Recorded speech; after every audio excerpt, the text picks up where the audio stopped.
വന്ദേ ഗുരുപരമ്പര അന്നപൂർണേ സദാപൂർണേ ശങ്കരപ്രാണവല്ലഭേ ജ്ഞാനവൈരാഗ്യസിദ്ധ്യർത്ഥം ഭിക്ഷാം ദേഹി ജപാർവതി. ഓം ഗുരുബ്രഹ്മാ ഗുരുവിഷ്ണു ഗുരുദേവോ മഹേശ്വര ഗുരു സാക്ഷാത് പരം ബ്രഹ്മ തസ്മൈ ശ്രീ ഗുരവേ നമഃ.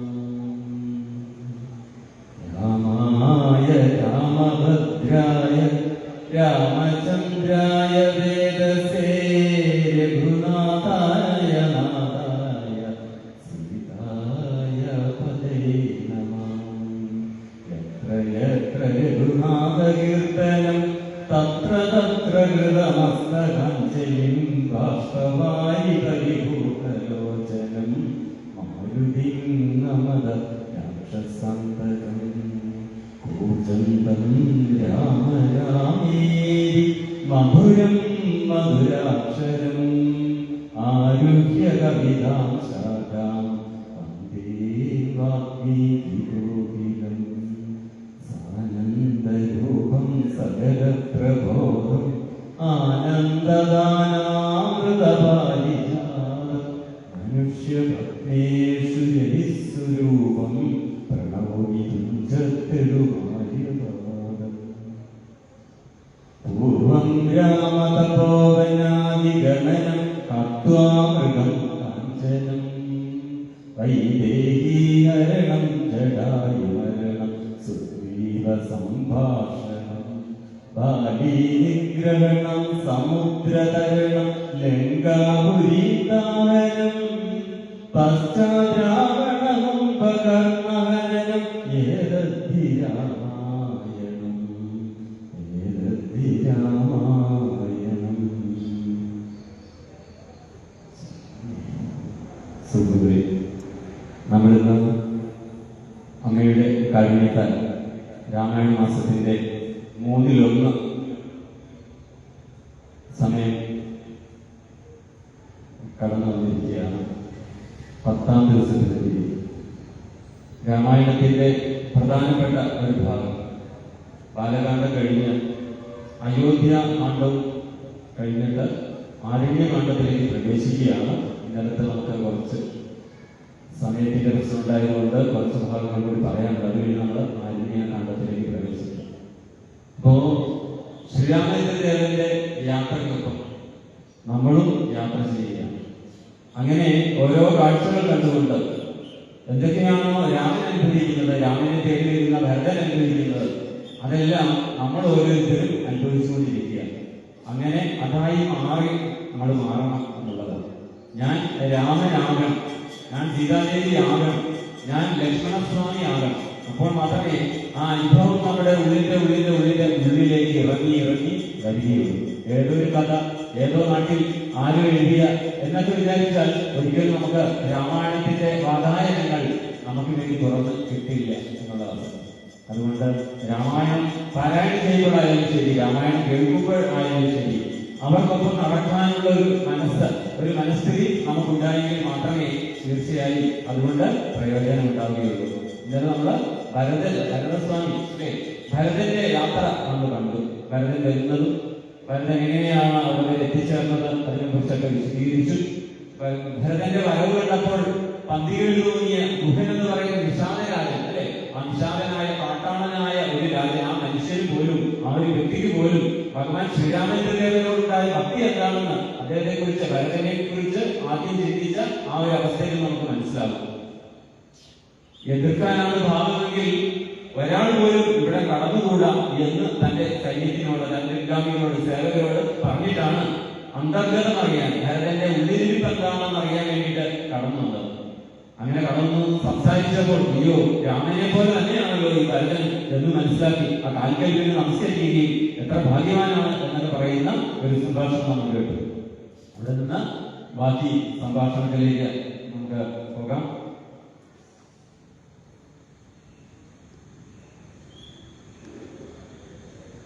ഭക്തിയാവശിഷ്ടം സാഷ്ടാംഗമമാരുടൻ നത്വാരഭൂതമനാശു ചൊല്ലിയിടിനാൻ എത്രയും ഭാഗ്യവാൻ ഞാനെന്നു നിർണയം താതന സൗഖ്യമല്ലി നിജമാനസേ ഖേദമുണ്ടോ പുനർ എന്നെ പിരികയാൽ എന്തോന്നു തന്നതെന്നോട് ചൊല്ലിയിടുവാൻ എന്തു സൗമിത്രിയെ കൊണ്ടു പറഞ്ഞതും. അപ്പോ രാമന് വലിയ സന്തോഷം തോന്നി. കാരണം എന്താ, തന്റെ പ്രിയപ്പെട്ട കൗസല്യ മാതാവ് അല്ലെ, പ്രിയപ്പെട്ട സഹോദരൻ ഭരതൻ എന്ന് മാത്രമല്ല, രാമനെ സംബന്ധിച്ച് കൗസല്യയായാലും കൈകേയിയായാലും സുമിത്രയായാലും എല്ലാം ഒന്നുപോലെ തന്നെ. അത് പറയുന്നുണ്ടല്ലോ, കൈകേയി തന്നെ ആദ്യം പറയുന്നുണ്ട് എത്രയോ പ്രിയപ്പെട്ടവനാണ്. അപ്പൊ രാമൻ പറയുന്നില്ല, പക്ഷെ കൈകേയി തന്നെയാണ് പറയുന്നത്. പ്രിയപ്പെട്ടത് എന്ത് കിട്ടിയാലും കൗസല്യക്ക് കൊടുത്തില്ലെങ്കിലും രാമൻ എനിക്കാണ് കൊണ്ടുതരിക. അവനൊരു ചിന്തയായ ഒരു വാക്കുകൾ സംസാരിക്കും, എന്നോട് സ്നേഹമാണ്, എത്ര പ്രിയപ്പെട്ടവനാണ്, എനിക്ക് എന്റെ ഭരതനേക്കാൾ മഹാനന്ദനൻ മഹാനന്ദനൻ എന്നാ ഭരതനെ പറയുമ്പോൾ മഹാനന്ദനൻ എന്റെ മകനെന്ന് പറയുന്നത്. പക്ഷെ രാമനെ കുറിച്ച് പറഞ്ഞപ്പോഴൊക്കെ കൈകേയി പറഞ്ഞത് മഹാനന്ദനൻ മഹാനന്ദനൻ എന്നാ പറഞ്ഞത്. എന്റെ പുത്രനാണ് രാമൻ. പക്ഷെ അത് പിന്നീടാണ് ആ മന്ത്രിയുടെ വാക്കുകളിലൂടെ. അതെന്താ കാരണമെന്ന് നമ്മൾ കണ്ടു അല്ലെ. ദേവലോകത്ത് ഒരു ഗൂഢാലോചന ഉണ്ടായി, സരസ്വതി ദേവി പറഞ്ഞയച്ചു, മന്ത്രിയുടെ നാവിൽ വന്നിങ്ങനെ വിളയാടോ പറഞ്ഞു. അങ്ങനെ അത് മന്ത്രിയുടെ നാവിലും പിന്നീട് കൈകേയിയുടെ നാവിലുമായിട്ട് ഇങ്ങനെ ആടി കളിച്ചതാണ് നമ്മൾ കണ്ടത്. അപ്പൊ രാമനിയുടെ വലിയ സന്തോഷം കൗസല്യ മാതാവിന് മാത്രമല്ല, കൈകേയി എല്ലാവരും ഉണ്ട് അല്ലെ, സഹോദരന്മാരെല്ലാവരും ഭരതനും ശത്രുഘ്നനും അങ്ങനെ ഗുരുക്കൻ തന്റെ വസിഷ്ഠാമഹർഷി അടക്കം സർവ്വയും സേനയും ഉൾപ്പെടെ എത്തിച്ചേർന്നിരിക്കുക. അപ്പൊ സ്വാഭാവികമായിട്ടും വലിയ സന്തോഷം തോന്നി. ആ സന്തോഷത്തിൽ നിന്ന് ചോദിക്കുകയാണ് അച്ഛൻ എങ്ങനെയുണ്ട് ആദ്യം ചോദിക്കുക. കാരണം അറിയാം, വരുമ്പോൾ തന്നെ രാമനൊരു വാക്ക് പറഞ്ഞിരുന്നു അല്ലെ, വാർദ്ധക്യാവസ്ഥയിലേക്ക് കടന്നിരിക്കുന്ന ദശരഥൻ. അപ്പൊ തന്റെ വേർപാടുകളുണ്ടാകും ദുഃഖം, അതുകൊണ്ട് അതിലൊന്ന് കാര്യമാക്കരുത് എന്നൊക്കെ പറഞ്ഞിട്ടാണ് രാമൻ കൊട്ടാരത്തിന്റെ പടി ഇറങ്ങി കാട്ടിലേക്ക് പോകുന്നത്. ഇവിടെ അവിടെ രാമനൊപ്പം ചോദിക്കുകയാണ്, എന്താണ് സൗമിത്രിയെ കുറിച്ച് എന്തെങ്കിലും പറഞ്ഞു, അച്ഛൻ എന്നെ കുറിച്ച് എന്തെങ്കിലും പറഞ്ഞു, അറിയാനുള്ള ആകാംക്ഷമുണ്ട്. രാമനിങ്ങനെ ചോദിക്കുമ്പോ വസിഷ്ഠ മഹർഷി പറയുകയാണ്, ഭീമതാം ശ്രേഷ്ഠ താവോദന്തമാശുകൾ എന്നെ തിരിഞ്ഞതു തന്നെ നിരൂപിച്ച് മന്നവൻ പിന്നെയും പിന്നെയും ദുഃഖിച്ച് രാമയാമേരി സീതേരി കുമാരേരി രാമേരി ലക്ഷ്മണേരി പ്രലാപം ചെയ്ത ദേവലോകം ചെന്നു ദേവഭോഗേന സുഖിച്ച് സന്തുഷ്ടനായി എന്ന വസിഷ്ഠൻ പറഞ്ഞത്. ചോദ്യത്തിന് ഉത്തരം അല്ലെ, ഗുരുനാഥനാണ്. അപ്പൊ ഗുരുനാഥൻ വഴികാട്ടിയാണ് എന്ന് നമ്മൾ നേരത്തെ കേട്ടു. അപ്പൊ അങ്ങനെയുള്ള ഗുരുനാഥൻ സത്യമായിട്ടുള്ള കാര്യം പറയണം, അത് ഒളിപ്പിച്ചു വെക്കാൻ പറ്റില്ല. അതുകൊണ്ട് കൃത്യമായി വസിഷ്ഠ മഹർഷി കൃത്യമായിട്ട് പറഞ്ഞു. അത് കേട്ടപ്പോൾ കാതിലേക്ക് ശൂലമെടുത്ത് തന്റെ കാതിലേക്ക് ഇരു കാതുകളിലേക്കും രണ്ട് ശൂലം കൊണ്ട് കുത്തിക്കയറ്റുന്ന ഒരു വേദനയാണ്, അനുഭവമാണ് രാമൻ ഉണ്ടായത്. കർണശൂലാഭം ഗുരുവചനം സമാകർണ്യരുവരൻ പീഡിതു ഭൂമിയിൽ തൽക്ഷണവും ചേരുലവിച്ചിരേറ്റവും ലക്ഷ്മണനോടും ജനനീജനങ്ങളും ദുഃഖമാലോക്യ മറ്റുള്ള ജനങ്ങളും ഒക്കെ വാവിട്ടു കഴിഞ്ഞു തുടങ്ങിനാർ. എന്നിട്ട് ഇത് കേട്ടപ്പോൾ അറിയാത്ത വിവരമറിയാത്ത രാമലക്ഷ്മണന്മാർ എല്ലാവരും എന്ത് ചെയ്തു, അവിടെ വീട് കിടന്ന് കരച്ചു തുടങ്ങി. വാവിട്ട് കരയുക എന്ന് പറഞ്ഞാൽ നിർത്താതെ കരയുകയാണ്, വിലാപമാണ്. അങ്ങനെ കരഞ്ഞുകൊണ്ടേയിരിക്കുകയാണ്. പിന്നെയോ എന്നിട്ട് രാമൻ പറയുക, രാമന്റെ കരച്ചിലിടയിൽ വിലാപത്തിനിടയിൽ ആ വാക്കുകൾ ഉണ്ടാകുകയാണ്. ആ താതമാ പരിത്യജനിരശാൽ ഏതൊരു ദിക്കിലും പോയില്ലയോ ഭവാൻ ആഹാ അലോകം നാദോസ്മിമാനി സ്നേഹേനാളിപ്പതാരരുവാസരം. അയ്യോ ഞാൻ തന്നെ എന്നെ തന്നെ കൊന്നതിന് അച്ഛൻ മരിച്ചു, അത് ഞാൻ തന്നെ ഇല്ലാതായതിന് തുല്യമാണ്. ഞാൻ അനാഥനായി പോയല്ലോ. അച്ഛൻ മരിച്ചത് കേൾക്കുമ്പോ രാമന് തോന്നുന്നത് താൻ അനാഥനായി, തന്റെ നാഥൻ ഇല്ലാതായി. അവിടെ ഒരു ശ്രീരാമേന്ദ്രദേവനെ മഹാവിഷ്ണുവായിട്ട് അവിടെ കാണരുത്, അവിടെ അവതാരം വൃത്തിയായിട്ട് കാണരുത്. അവിടെ ദശരഥന്റെ പുത്രനായ എന്താ പറയണ്ടേ യുവരാജാവായി അഭിഷേകത്തിന് വേണ്ടി തയ്യാറായിരുന്ന പിന്നീട് കാട്ടിലേക്ക് വന്ന ഒരു സാധാരണ മനുഷ്യന്റെ മാനസികാവസ്ഥ, ഒരു മനുഷ്യനുണ്ടാകുന്ന മാനസികാവസ്ഥയാണ്. അല്ലെങ്കിൽ രാമൻ മഹാവിഷ്ണുവാണ്, ആര് മരിച്ചാലെന്താ അല്ലെ. ലക്ഷ്മണനോട് കഴിഞ്ഞ ദിവസം ലക്ഷ്മണോപദേശത്തിൽ വ്യക്തമായിട്ട് പറഞ്ഞു ക്രോധത്തെ കുറിച്ച്, മരണത്തെ കുറിച്ച് സന്നിഭം ഭക്തിരംഗം ക്ഷണതമ്പേ എന്നൊക്കെ പറഞ്ഞു അല്ലെ. ചക്ഷുശ്രവണ ഗ്രസ്തമാകും ഭക്ഷണത്തിന് അപേക്ഷിക്കുന്നത് പോലെ കലാഹിനാവരി ഗ്രസ്തമാം ലോകവും ആലോചനചേതസ ഭോഗങ്ങൾ എന്നൊക്കെ പറഞ്ഞു. ഭോഗങ്ങളെല്ലാം ക്ഷണപ്രഭാനജലം വേഗേന നഷ്ടമാം ആയുസ്സുമൊക്കെ ഇതെല്ലാം പറഞ്ഞ ആ രാമനാണ് ഇവിടെ. അതാണ് മനുഷ്യന്റെ അവസ്ഥ. നമ്മുടെ ചുടുകാട്ടിലേക്ക് ചെല്ലുമ്പോ അയ്യോ അല്ലേ മനുഷ്യപോയല്ലേ, അയ്യോ ഇങ്ങനെയുള്ള മനുഷ്യനായിരുന്നു. അപ്പൊ ഞാനും നാളെ മരിക്കുമല്ലേ, കുറച്ചു നേരത്തേക്ക് നമ്മൾ അധികം കുടിക്കണം, വീട്ടിൽ വരുമ്പോൾ വീട്ടിൽ നമ്മൾ പഴയ അവസ്ഥയിലേക്ക്. ഇവിടെ ആ ഒരു മനുഷ്യന്റെ മാനസികാവസ്ഥയിൽ നമുക്ക് കാട്ടിത്തരിക മനുഷ്യൻ എങ്ങനെയാണ്. അതേപോലെയാണ് രാമൻ, ആ ഒരു വ്യത്യാസമൊന്നുമില്ല. അപ്പൊ ഞാൻ അനാഥനായി, എനിക്ക് ആരുമില്ല, അല്ലെങ്കിൽ ആരാണ് ലാളിക്കാൻ എന്നൊക്കെ ഇങ്ങനെ ചോദിച്ചിരിക്കുകയാണ്. തിരിച്ചിടുന്നതുണ്ട് ഞാൻ, പെട്ടെന്ന് പറയുന്നില്ല, ഞാൻ ഇദ്ദേഹം ഉപേക്ഷിച്ചു, എനിക്ക് ജീവിച്ചിട്ടുണ്ട് കാര്യം, ഞാൻ മരിച്ചാൽ മതി എന്നൊക്കെയാണ് പിതൃഭക്തിയുടെ ഉച്ചാവസ്ഥയിൽ നിൽക്കുന്ന രാമൻ ഇങ്ങനെ വിലപിച്ചുകൊണ്ടേ ഇരിക്കുകയാണ്. രോധനം ചെയ്തു വീണീനാകുതലേ തദ്ദശായം അശിഷ്ടോക്തികൾ കേട്ടവർ ഉൾത്താറോട്ട് ചുരുക്കിനരുവിന അന്താഗിരി ഇറങ്ങി കുടിച്ചവർ അന്തേരം ഇതൊക്കെ ചെയ്താർ. എല്ലാവരും എന്ത് ചെയ്തു? പിണ്ടം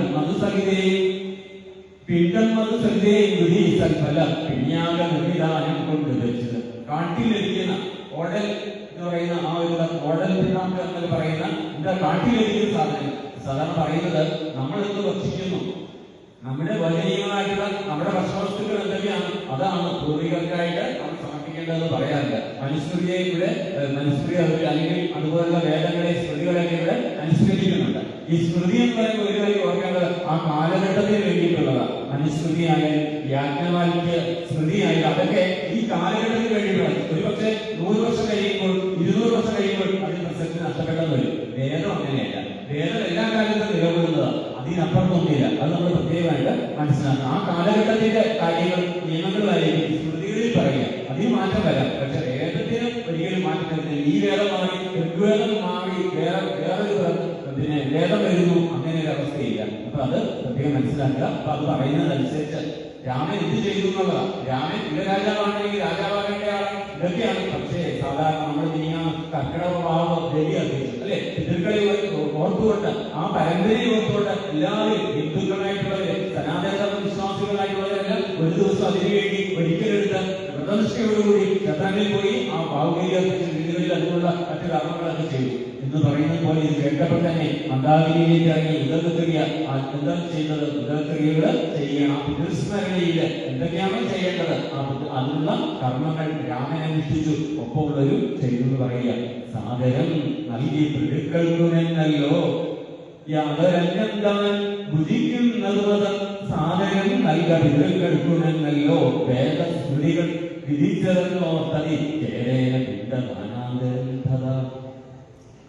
കൊട്ടാരത്തിലാണെങ്കിൽ രാമൻ ഇങ്ങനെ ആയില്ല അല്ലെ, സമർപ്പിക്കാൻ എല്ലാ ബോധ്യങ്ങളും എന്തൊക്കെയാണോ ദശരഥന് ആവശ്യമായിട്ട് അല്ലെങ്കിൽ അദ്ദേഹത്തിന് ഇഷ്ടപ്പെട്ടത് എന്തൊക്കെയായിരുന്നു അതെല്ലാം നൽകാനായിട്ട് സാധിക്കുമല്ല. ഇത് കാണാം, ഈ കാട്ടിൽ സാധ്യമല്ല. അതുകൊണ്ട് അവിടെ ലഭ്യമാകുന്നത് മാത്രമേ സാധിക്കാൻ പറ്റുള്ളൂ. അതാണ് പിന്നീട് ആ ഒരു ഖേദത്തോടു കൂടിയാണ് സാധിച്ചതെന്ന് പറയാം.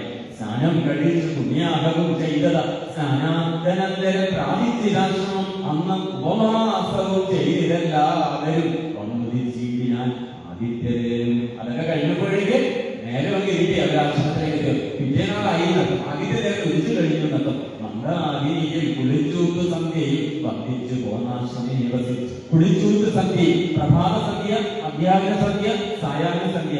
ഈ ഒരു ദിവസത്തില് 3 സന്ധ്യകളിലും എന്ത് ചെയ്യണം? ആചാരാനുഷ്ഠാനങ്ങളുണ്ട്. വേദം ചൊല്ലുക, അല്ലെങ്കിൽ കുളിച്ച് സ്നാനം ചെയ്തു വന്ന ശേഷം നമ്മുടേതായ സ്വാധ്യായം എന്ന് പറയും. സ്വ അധ്യായം നമുക്ക് വേണ്ടിയിട്ട് ചെയ്യാം. നമ്മൾ വല്ലതും മറ്റുള്ളവർക്ക് വേണ്ടി ചെയ്യും, പക്ഷെ നമുക്ക് വേണ്ടിയിട്ട് ആധ്യാത്മികമായ അറിവ് നേടാനും അറിവ് നിലനിർത്താനും ഉയരാനും ഒക്കെയുള്ള കാര്യങ്ങൾ അതൊക്കെ ചെയ്തിട്ട് ആശ്രമെ വസിച്ചു. അപ്പൊ പിന്നീട് ഭരതരാഘവ സംവാദം നടക്കുക. ആ ഭാഗത്താണ് ഭരതനും രാമനും തമ്മിലുള്ള സംഭാഷണം. അന്നേരമാസു ഭരതനും രാമനെ ചെന്നു തൊഴുതു പറഞ്ഞു തുടങ്ങി ഞാൻ രാമ രാമ പ്രഭോ രാമ മഹാഭാഗ മാമക വാക്യം ചെവിതന്നു കേൾക്കണം.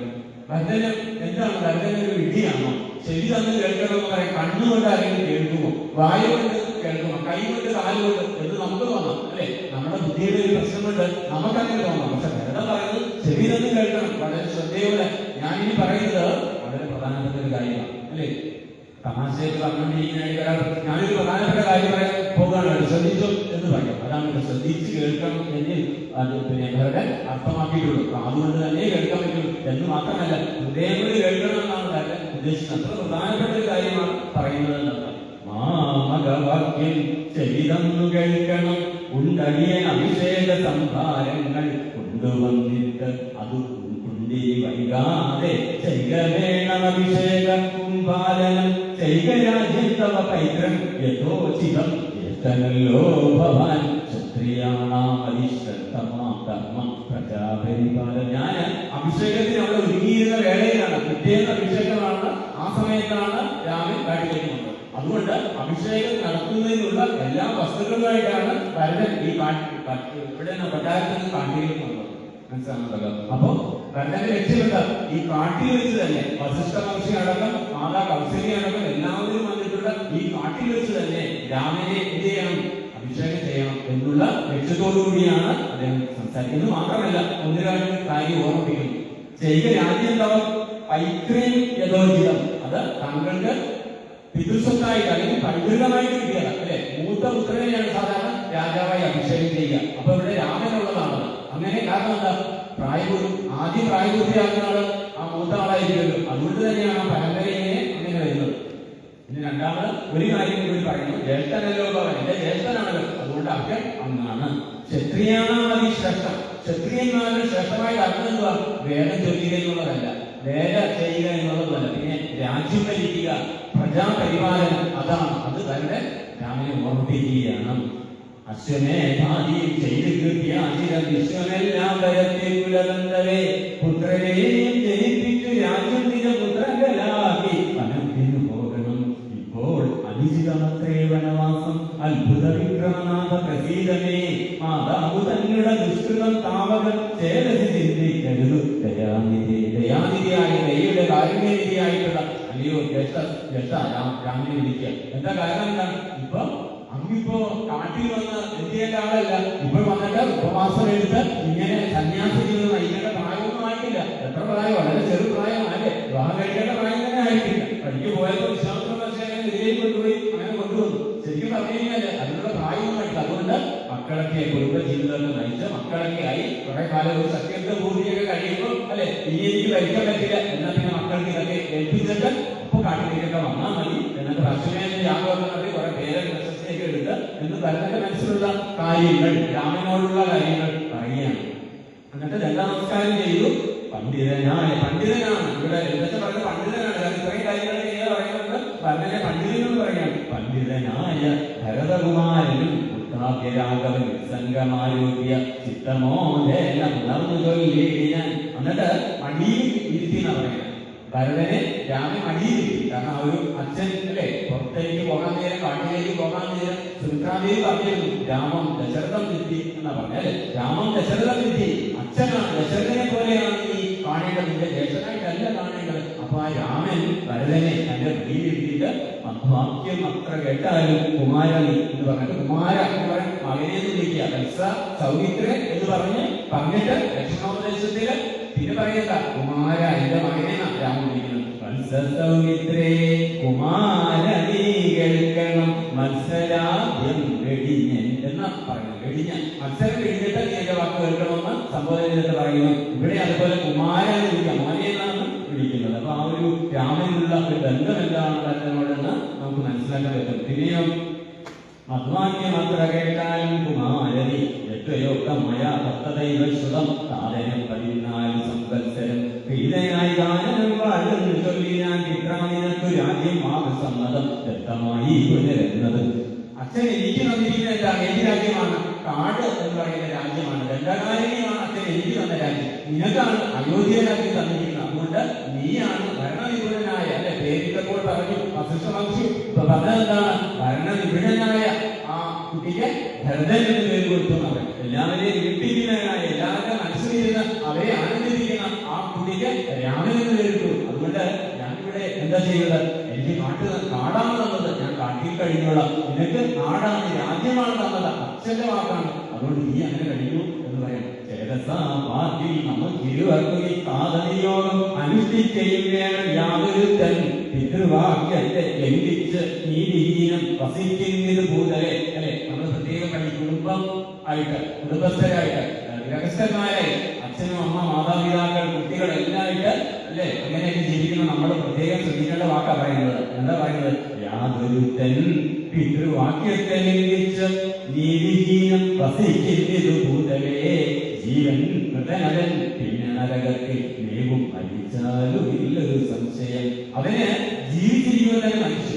അച്ഛന്റെ വാക്ക് പാലിക്കാത്തവൻ, അച്ഛൻ പറഞ്ഞത് കേൾക്കാത്തവൻ. കഴിഞ്ഞ ദിവസം പറഞ്ഞ ഏറ്റവും ശ്രേഷ്ഠനായ മകനാണ്, ഉത്തമ പുരുഷനായാണ്. അച്ഛൻ ആഗ്രഹിക്കുമ്പോൾ കാട്ടിലേക്ക് മകൻ പോകണം, രാമൻ പോകണമെന്ന് ആഗ്രഹിച്ചപ്പോൾ തന്നെ മറ്റാരും പറയാതെ, അച്ഛൻ നേരിട്ട് പറയാതെ തന്നെ കാട്ടിലേക്ക് ഇറങ്ങി തിരിച്ചു. അപ്പൊ അവിടെ രാമൻ പറയുന്നത് ഉത്തമപുത്രൻ എന്ന് പറഞ്ഞാൽ അതാണ്. ആരാണോ അച്ഛന്റെ അമ്മയുടെ ഇംഗിതം പറഞ്ഞ്, ആഗ്രഹം പറഞ്ഞ്, ഉള്ളിൽ പറഞ്ഞ് പ്രവർത്തിക്കുന്നത് ആരാണ്, അവരാണ് ഉത്തമപുത്രൻ. അച്ഛൻ പറഞ്ഞിട്ട്, അമ്മ പറഞ്ഞിട്ട് ചെയ്തവർ മധ്യമേ ആകുന്നത് അതിന്റെ താഴത്തെ പടിയിലേക്ക് വരുന്നു. ഇനിയോ പറഞ്ഞിട്ട് കേൾക്കാത്തവർ, അവരെ രാമായണം വിശേഷിപ്പിക്കുന്നത് പിതൃമല എന്ന, മാലിന്യം എന്നാ പറയുന്നത്. പിതൃമല നമ്മുടെ ആ ശരീരത്തില് വേസ്റ്റ് ആണെന്നാണ് പറയുക. അപ്പൊ അത് നമ്മൾ ഇവിടെ അതുമായിട്ട് നമുക്ക് ബന്ധപ്പെടുത്താം. അതുകൊണ്ട് ജീവിച്ചിരിക്കുമ്പോൾ തന്നെ അങ്ങനെയുള്ളവര് മരിച്ചുപോയിരുന്ന് രാമൻ ഓർമ്മിപ്പിക്കുകയാണ്. ഇനിയോ പോക ഞാൻ രണ്ടകം തന്നിൽ വാണിടുവാൻ, ഞാൻ വാഴുന്നത്, ഞാൻ കഴിക്കാൻ പോകുന്നത് എവിടെയാണ്, ഞാൻ കാട്ടിൽ പോയി കഴിക്കാനായിട്ട് പോവുക. ഉടനെ ഇത് കേട്ടാൽ ഉടനെ ഭരതൻ പറയുകയാണ്, കാമുകനായ കാലൻ മൂഢമാനസൻ പ്രീതിരൻ ഭ്രാന്തരുന്നത്തൻ വയോധികൻ രാജഭാവം കൊണ്ട് രാജസമാനസൻ സ്വന്തവാക്യം ഗ്രാമ്യമല്ല മഹാമതേ മന്നവനായി ഭവാൻ വാഴുക മടിയ.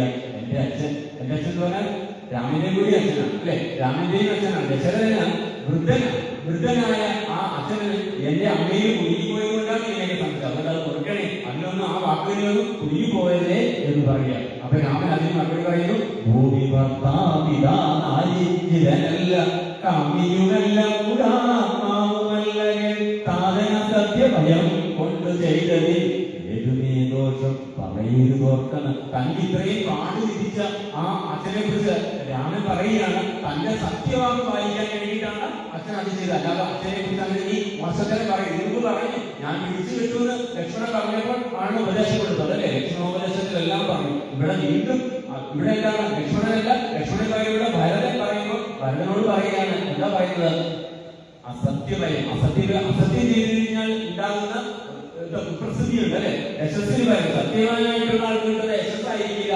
അസത്യവാനായിട്ടുള്ള ആൾക്ക് കിട്ടുക. അതുകൊണ്ടാണ് അച്ഛനെ ചെയ്തത്. പിന്നെയും ഭരതൻ പറയുക, എങ്കിൽ ഞാൻ വാഴൻ പനേ തിരുവടി സങ്കടമില്ലേ രാജ്യം വാഴുക.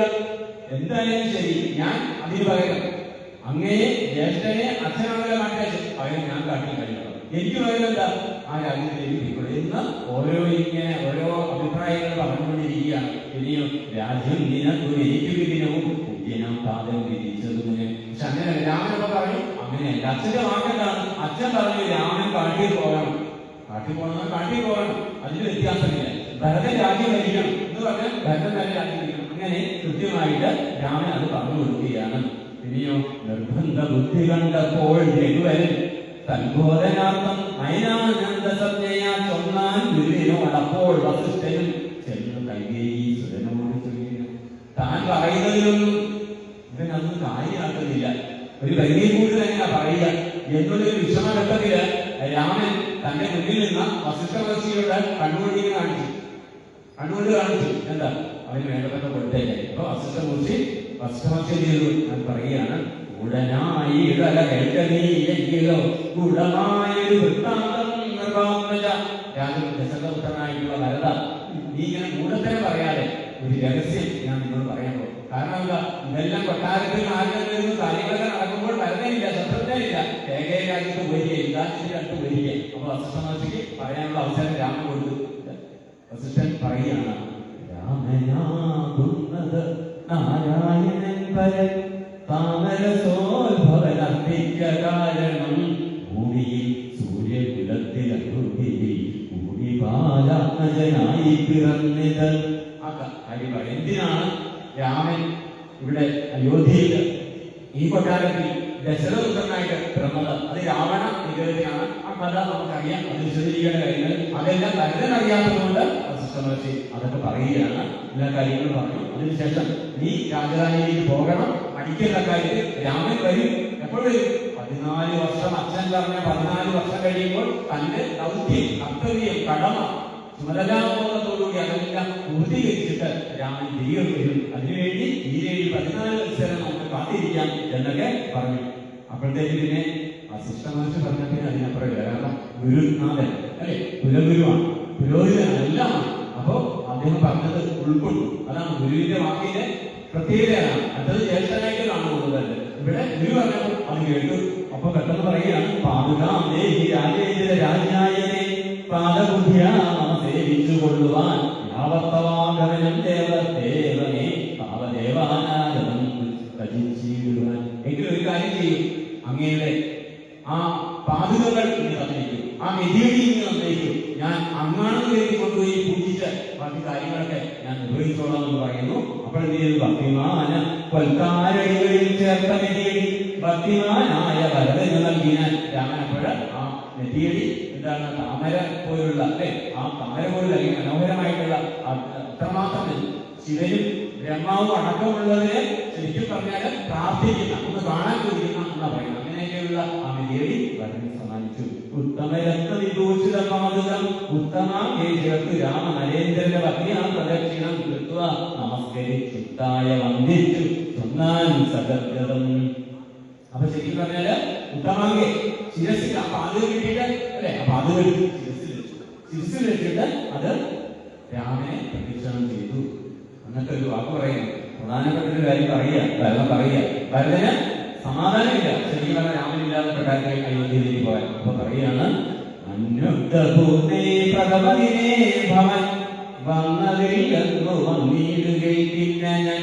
അന്യ ദിവസം ഉഷതിയൊലിപ്പിച്ച് വന്നിയിൽ ചാടി മരിക്കുന്നതുണ്ടല്ലോ.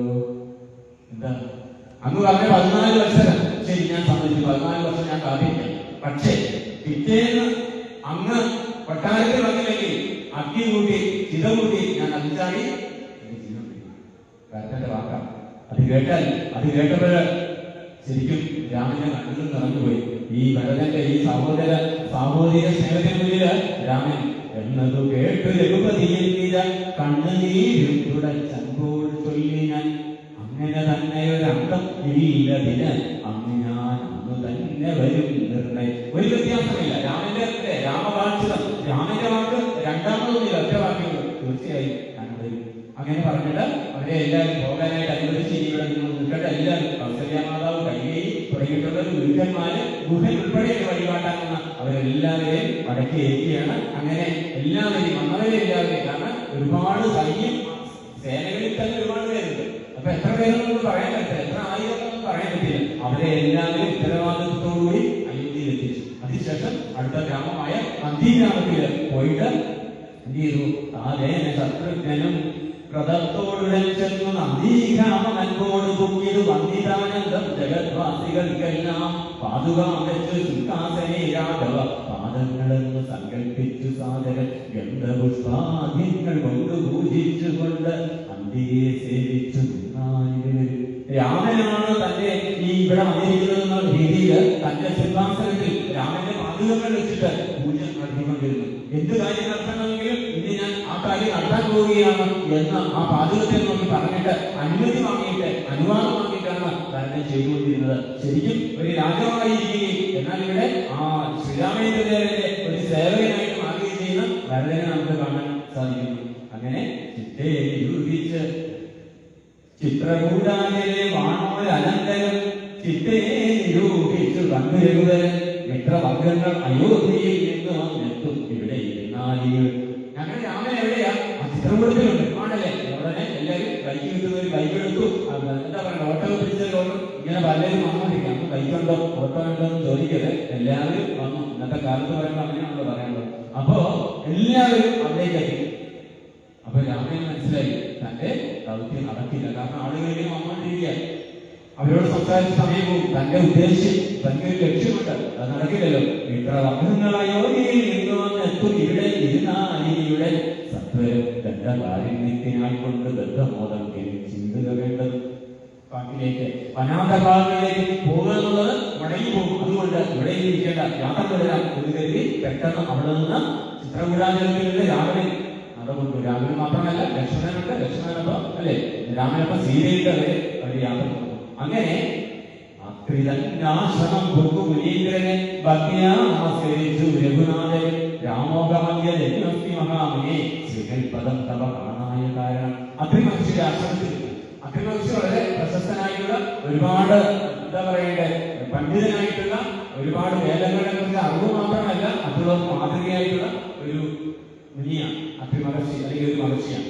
നമ്മള് രത്നാകരനെ കുറിച്ച് പറഞ്ഞാൽ ഈ രത്നാകരൻ വാൽമീകിയുടെ ആദ്യ ജന്മത്തില് സപ്തർഷികൾ എത്തുന്ന സമയത്ത് അല്ലെ, സപ്തർഷികൾ 7 ഋഷിമാരെന്ന് പറയും. ആ സപ്തർഷികളിൽ വരാൻ കൂടിയാണ് ഈ അത്രി മഹർഷി. പുലകൻ, പുലസ്ത്യൻ, അത്രി, ക്രതു, വസിഷ്ഠൻ, മരീചി എന്ന് പറയുന്നവരാണ് അംഗിരസുകളുണ്ട്. 7 പേര്.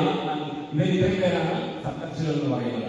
അപ്പൊ നമ്മൾ ചില പുസ്തകങ്ങളിൽ നോക്കുമ്പോൾ മരീചി കാണില്ല, ഭരദ്വാജനെ കാണാം, അല്ലെങ്കിൽ വേറെ ആൾക്കാരെ കാണാം, വേറെ മറ്റു പേരുകൾ കാണാൻ പറ്റും. ഇപ്പൊ എന്തുകൊണ്ടാന്ന് വെച്ചാൽ കഴിഞ്ഞ ദിവസം സൂചിപ്പിച്ചു, കൽപ്പങ്ങളൊക്കെ മാറി വരുമ്പോൾ ഇവരിൽ മാറ്റം ഉണ്ടാകും. ബ്രഹ്മാവ് പോലും മാറും, ഇന്ദ്രൻ മാറും, അങ്ങനെ പലരും മാറും. അങ്ങനെ നമ്മുടെ മനുത്തരങ്ങളിൽ മനുക്കൾ മാറി വരും എന്ന് പറയുന്ന പോലെ സപ്തർഷികളും മാറി വരും. അല്ലാതെ ചിലപ്പോൾ പുസ്തകത്തിലെ തെറ്റാവില്ല. ഇങ്ങനെ മാറി പല ഋഷിമാരല്ലെങ്കിൽ സപ്തർഷികൾ തന്നെ പല ഋഷിമാര്, പല മഹർഷിമാരാണ് വരുന്നതെന്ന് ഓർക്കുക. ഇവിടെ അത് സൂചിപ്പിച്ചത് മാത്രമേ ഉള്ളൂ. അപ്പൊ അങ്ങനെ അത്രി മഹർഷിയുടെ ആശ്രമം ചെന്നു. എവിടെ ചെന്നാലും എന്ത് ചെയ്യും? അവര് അദ്ദേഹത്തെ ഗ്രാമം ചെല്ലുമ്പോഴത്തേക്ക് അർഘ്യഭാഗ്യാദികൾ, കൈ കഴുകാനുള്ളത്, കാല് കഴുകാനുള്ളത്, കുടിക്കാനുള്ളത്, അങ്ങനെ യഥോചിതം സ്വീകരിച്ചിരുന്നത്. അതൊക്കെ വീണ്ടും വീണ്ടും പറയേണ്ട കാര്യമില്ല. ചൊല്ലെഴുന്നേരുടെ പത്നിയുണ്ടത്രകൾ എത്രയും വൃത്ത തപസ്വിമാരികൾ ചുത്തമയായ തപോധന പർണശാലാന്തേവസിക്കുന്നത് ചെന്ന് കണ്ടാലും ജനകൃപാമജേ. അപ്പോ ഒരുപാട് വേദങ്ങളിലൊക്കെ ആഴത്തിലുള്ള അറിവുള്ള തന്റെ പത്നിയെ കുറിച്ച് പറയുകയാണ്, അനസൂയയെ കുറിച്ച് പറയുകയാണ്. നേരത്തെ നമ്മൾ ഭരദ്വാജനെ കണ്ടു അല്ലെ, ഭരദ്വാജ മഹർഷിയെ കണ്ടു. രണ്ടാമത്തെ അത്രി മഹർഷിയുടെ ആശ്രമത്തിലാണ് എത്തുന്നത്. അപ്പോ സീതയോട് പറഞ്ഞ അമിതയോട് കാണാൻ പറഞ്ഞു, തത്സംഗമം ജന്മ സാഫല്യം. ജന്മ സാഫല്യമാണ് തത്സംഗം എന്ന് പറയുന്നത്. സത്യമായ സംഘം അതുണ്ടാകുക എന്ന് പറഞ്ഞാൽ ജന്മ സാഫല്യമാണ്. അതുകൊണ്ട് തീർച്ചയായിട്ടും ഇത് വളരെ നന്മയാണ് എന്ന് പറഞ്ഞിട്ട് ഈ അത്രി മഹർഷിയുടെ സഹധർമ്മിണിയായിട്ടുള്ള അനസൂയ എന്താ പറയണ്ടേ, വിശ്വകർമാവ്, ദേവ ശില്പി എന്ന് പറയുന്ന വിശ്വകർമാവ് അവരുടെ അനസൂയക്ക് സമ്മാനിച്ചിട്ടുള്ള പട്ടുവസ്ത്രങ്ങൾ, പട്ടുസാരി, അങ്ങനെയുള്ള അതുവഴി പിന്നെ കുണ്ടലങ്ങൾ, ആഭരണങ്ങൾ, പിന്നെ കുരുക്കൂട്ടുകൾ അതൊക്കെ സമർപ്പിച്ചു. അതൊക്കെ സീതാദേവിക്ക് നൽകിയിട്ട് പറഞ്ഞു, പതിവ്രതയായിട്ട് ഇങ്ങനെ ഭർത്താവിനെ പിന്തുടർന്നുകൊണ്ട് എത്തിയത് വളരെ നന്നായി, നിന്റെ ഈ സൗന്ദര്യം എന്നും ഇങ്ങനെ തന്നെ നിലനിൽക്കും എന്നൊക്കെ പറഞ്ഞ ഒരുപാട് അനുഗ്രഹങ്ങൾ നൽകി. ഭർത്താവിനോടൊപ്പം പ്രകാശത്തിൽ പോയി സുഖമായി ജീവിക്കാൻ കഴിയട്ടെ എന്നൊക്കെ പറഞ്ഞു. തന്നോട് കൂടി പോന്നതും ഉത്തമം, കാന്തിരിനൊക്കെ കുറയാതൊരിക്കലും ശാന്തനാണ് തവ വല്ലവൻ തന്നോട് ചെന്നു മഹാരാജധാനി അകമ്പുക്ക് നന്നായി സുഖിച്ച് സുചിരം പ്രസിക്കണം. അല്ലെ, നമ്മൾ കാണുന്നത് എവിടെ ചെന്നാലും ആ ഒരു പോസിറ്റീവ് എനർജി ആയിരിക്കും. അവർക്ക് പോസിറ്റീവ് എനർജി എന്ന് പറയുന്നത് നമ്മളെ വളരെ ഉയരത്തിലേക്ക് മുന്നോട്ട് കൊണ്ടുപോകുന്ന ഒന്നാണ്. ഭരദ്വാജന്റെ ആശ്രമത്തിൽ എത്തിയപ്പോഴാകട്ടെ, ഗുഹന്റെ ആ ആട്ടാളനായിട്ടുള്ള ഗുഹന്റെ അടുത്തെത്തിയപ്പോഴാകട്ടെ എല്ലാം കിട്ടുന്നത് പോസിറ്റീവ്, ശുഭാത്മക. നെഗറ്റീവായിട്ടൊന്നും പറയുന്നില്ല, എല്ലാവരും പോസിറ്റീവാണ് പറയുന്നത്. അപ്പൊ പോസിറ്റീവിന് നമ്മളെ മുന്നോട്ട് കൊണ്ടുപോകാൻ, ജീവിതമാർഗ യാത്രയെ മുന്നോട്ട് കൊണ്ടുപോകാൻ വലിയൊരു ഇന്ധനമാണ്. പെട്രോൾ ഇല്ലെങ്കിലും ഡീസൽ ഇല്ലെങ്കിലും ഈ ഇന്ധനം, ഏത് ശുഭാത്മകതയുടെ ആ ഒരു ഇന്ധനം നമ്മളെ മുന്നോട്ട് കൊണ്ടുപോയിക്കൊണ്ടേയിരിക്കും. ഇവരെ ഇങ്ങനെ മുന്നോട്ട് കൊണ്ടുപോകും, ഇവരെ മുന്നോട്ട് പോയിക്കൊണ്ടേയിരിക്കുക. ശ്രീരാമനോട് അരുൾ ചെയ്യുവാനോ നാരായണനായിടറിഞ്ഞേനകം മഹാമായ ജഗത്രയവാസിന സമ്മോഹകാരിണിയായ നിർണയം ഇത്തരം അത്രിമുനീന്ദ്രവാക്യം കേട്ട് അത്ര രാത്രവും വസിച്ചു രഘുനാഥൻ. ഗുഹന്റെ അവിടെ ഒരു ദിവസം താമസിച്ചു, ഭരദ്വാജ മഹർഷിയുടെ ആശ്രമത്തിൽ താമസിച്ചു. അതേപോലെ അത്രി മഹർഷിയുടെ അല്ലെ ഭരദ്വാജന്റെ ആശ്രമത്തെ കുറിച്ച് ഇന്നലെ പറഞ്ഞത് അമരാവതി, അതായത് ഇന്ദ്രന്റെ ദേവലോകത്ത് എങ്ങനെയാണ് കൊട്ടാരം അതേപോലെയാണ് ആ കാട്ടിന്റെ സൗന്ദര്യങ്ങൾ എന്നാണ് പറഞ്ഞത്. ഇവിടെ അത്രി മഹർഷിയുടെ അവിടെ അവരോടൊപ്പവും ഒരു ദിവസം രാത്രി തങ്ങിന്ന് പറയുകയാണ്. അങ്ങനെയാണ് ഇപ്പോഴാണ് നമ്മൾ ശരിക്കും 10ാം ദിവസത്തിലേക്ക് പ്രവേശിക്കുന്നത്. ഇന്നലത്തെ ബാക്കി ആരണ്യകാണ്ഡത്തിലേക്ക്, ആരണ്യകാണ്ഡം തുടങ്ങിയാണ്. ബാലകാണ്ഡം, അയോധ്യകാണ്ഡം കഴിഞ്ഞ് 3ാമത്തെ കാണ്ഡമായ ആരണ്യകാണ്ഡത്തിൽ പ്രവേശിക്കുകയാണ്. ഇവിടെ ബാലികേ ശിവകുലമൗലിമാലികേ ഗുണശാലിനി ചാരുശീലേ ചൊല്ലിടൂ മടിയാതെ എന്ന് പറഞ്ഞ് കിളിപ്പഞ്ചലിലൂടെ അല്ലെ ശാരീരിക പരിചയങ്ങളുടെ കഥ പറയുന്ന രൂപത്തിലായിരുന്നു ആരണ്യകാണ്ഡം. ഇങ്ങനെയാണ് തുടങ്ങുന്നത്. ശ്രദ്ധിക്കേണ്ട വീട്ടിൽ പാരായണം ചെയ്യുമ്പോൾ ചൊല്ലിടൂ മടിയാതെ എന്നൊക്കെ പറയരുത്. ഡാഡി എന്ന് പറയുന്ന പോലെയാണ് നമ്മള് ചൊല്ലിടൂ മടി എന്നൊക്കെ പറയുന്നത്. അങ്ങനെ ഒരു വാക്കില്ല ഒരാൾക്ക്. മടിയാണ് മടി, മടി എന്ന് പറയാം. ഡായ അത് സംസാരിക്കുമ്പോൾ പലപ്പോഴും ഡാഡി എന്ന് പറയുന്ന പോലെയാണ് മടി എന്നൊക്കെ പറയും. മടിയിലിരിപ്പുണ്ട്, മടിയിലല്ല മടിയിലാണ്. ചൊല്ലിടൂ മടി, അതൊക്കെ ശ്രദ്ധയോടെ വായിക്കാൻ കഴിയുന്നത്. അതുകൊണ്ട് എടുത്ത് പറഞ്ഞുള്ളൂ. ശ്രീരാമചരിതങ്ങളെയും വിശേഷിച്ച സാരമായ ഒരു മുക്തി സാധനം രസായനം ഭാരതീയ ഗുണം തവ പരമാമൃതമല്ലോ പാരാതെ പറകന്നു കേട്ടു കൈകിഴി എന്നാണ് എഴുത്തച്ഛൻ പറഞ്ഞനുസരിച്ച്. എഴുത്തച്ഛന്റെ ഹൃദയമാണ് വൈകിളി എന്ന് പറയുന്നത്. ആ ഹൃദയത്തിൽ നിന്ന് രാമായണത്തെ പറയുന്നതാണ്. ബാലലോചനൻ പരമേശ്വരൻ പശുപതി ബാലശീതാംശു മൗലി ഭഗവാൻ രാവണൻ. ആര ബാലലോചനൻ? പാലത്തില് അല്ലെ ശരിക്കും കണ്ണുള്ളവനായ മുഖനായ സാക്ഷാ പരമേശ്വരൻ പശുപതിയായിട്ടുള്ളവൻ. ബാലശീതാംശു മൗലി ചന്ദ്രനെ ശിരസിൽ കൊണ്ടു നടക്കുന്നവനാണ് അല്ലെ. ചന്ദ്രകലാധരനാണ് അല്ലെ, ഗംഗാധരനാണ്. അങ്ങനെയൊക്കെയുള്ള ആ പരാവരനായിട്ടുള്ള ശിവൻ പ്രാലേയാചല മകളോട് പ്രാലേയാചലം എന്ന പ്രാലേയം മഞ്ഞാണ്, അജലം ചലിക്കാത്ത എന്ന് പറഞ്ഞാൽ പർവ്വതം. പ്രാലേയാചലം എന്ന് പറയുമ്പോൾ എന്തായിരിക്കും അത് ഹിമാലയമാണ് എന്ന് പറഞ്ഞാൽ ഹിമവാനാണ്. ഹിമവാന്റെ പുത്രി എഴുത്തച്ഛൻ ഇങ്ങനെയൊക്കെ പറയുന്നു.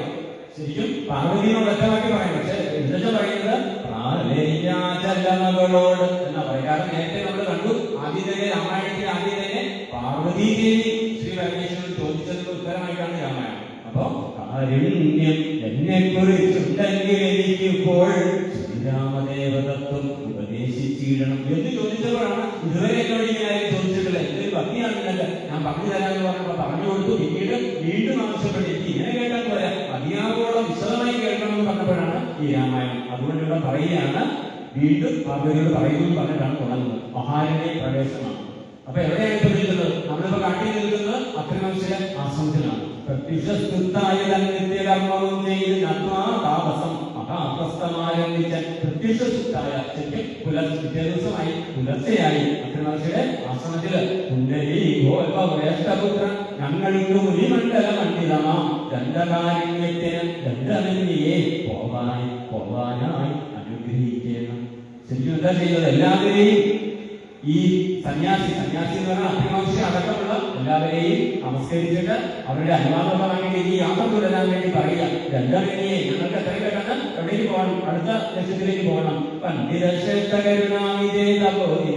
ഞങ്ങളെ പെരുവഴി കൂട്ടേണം.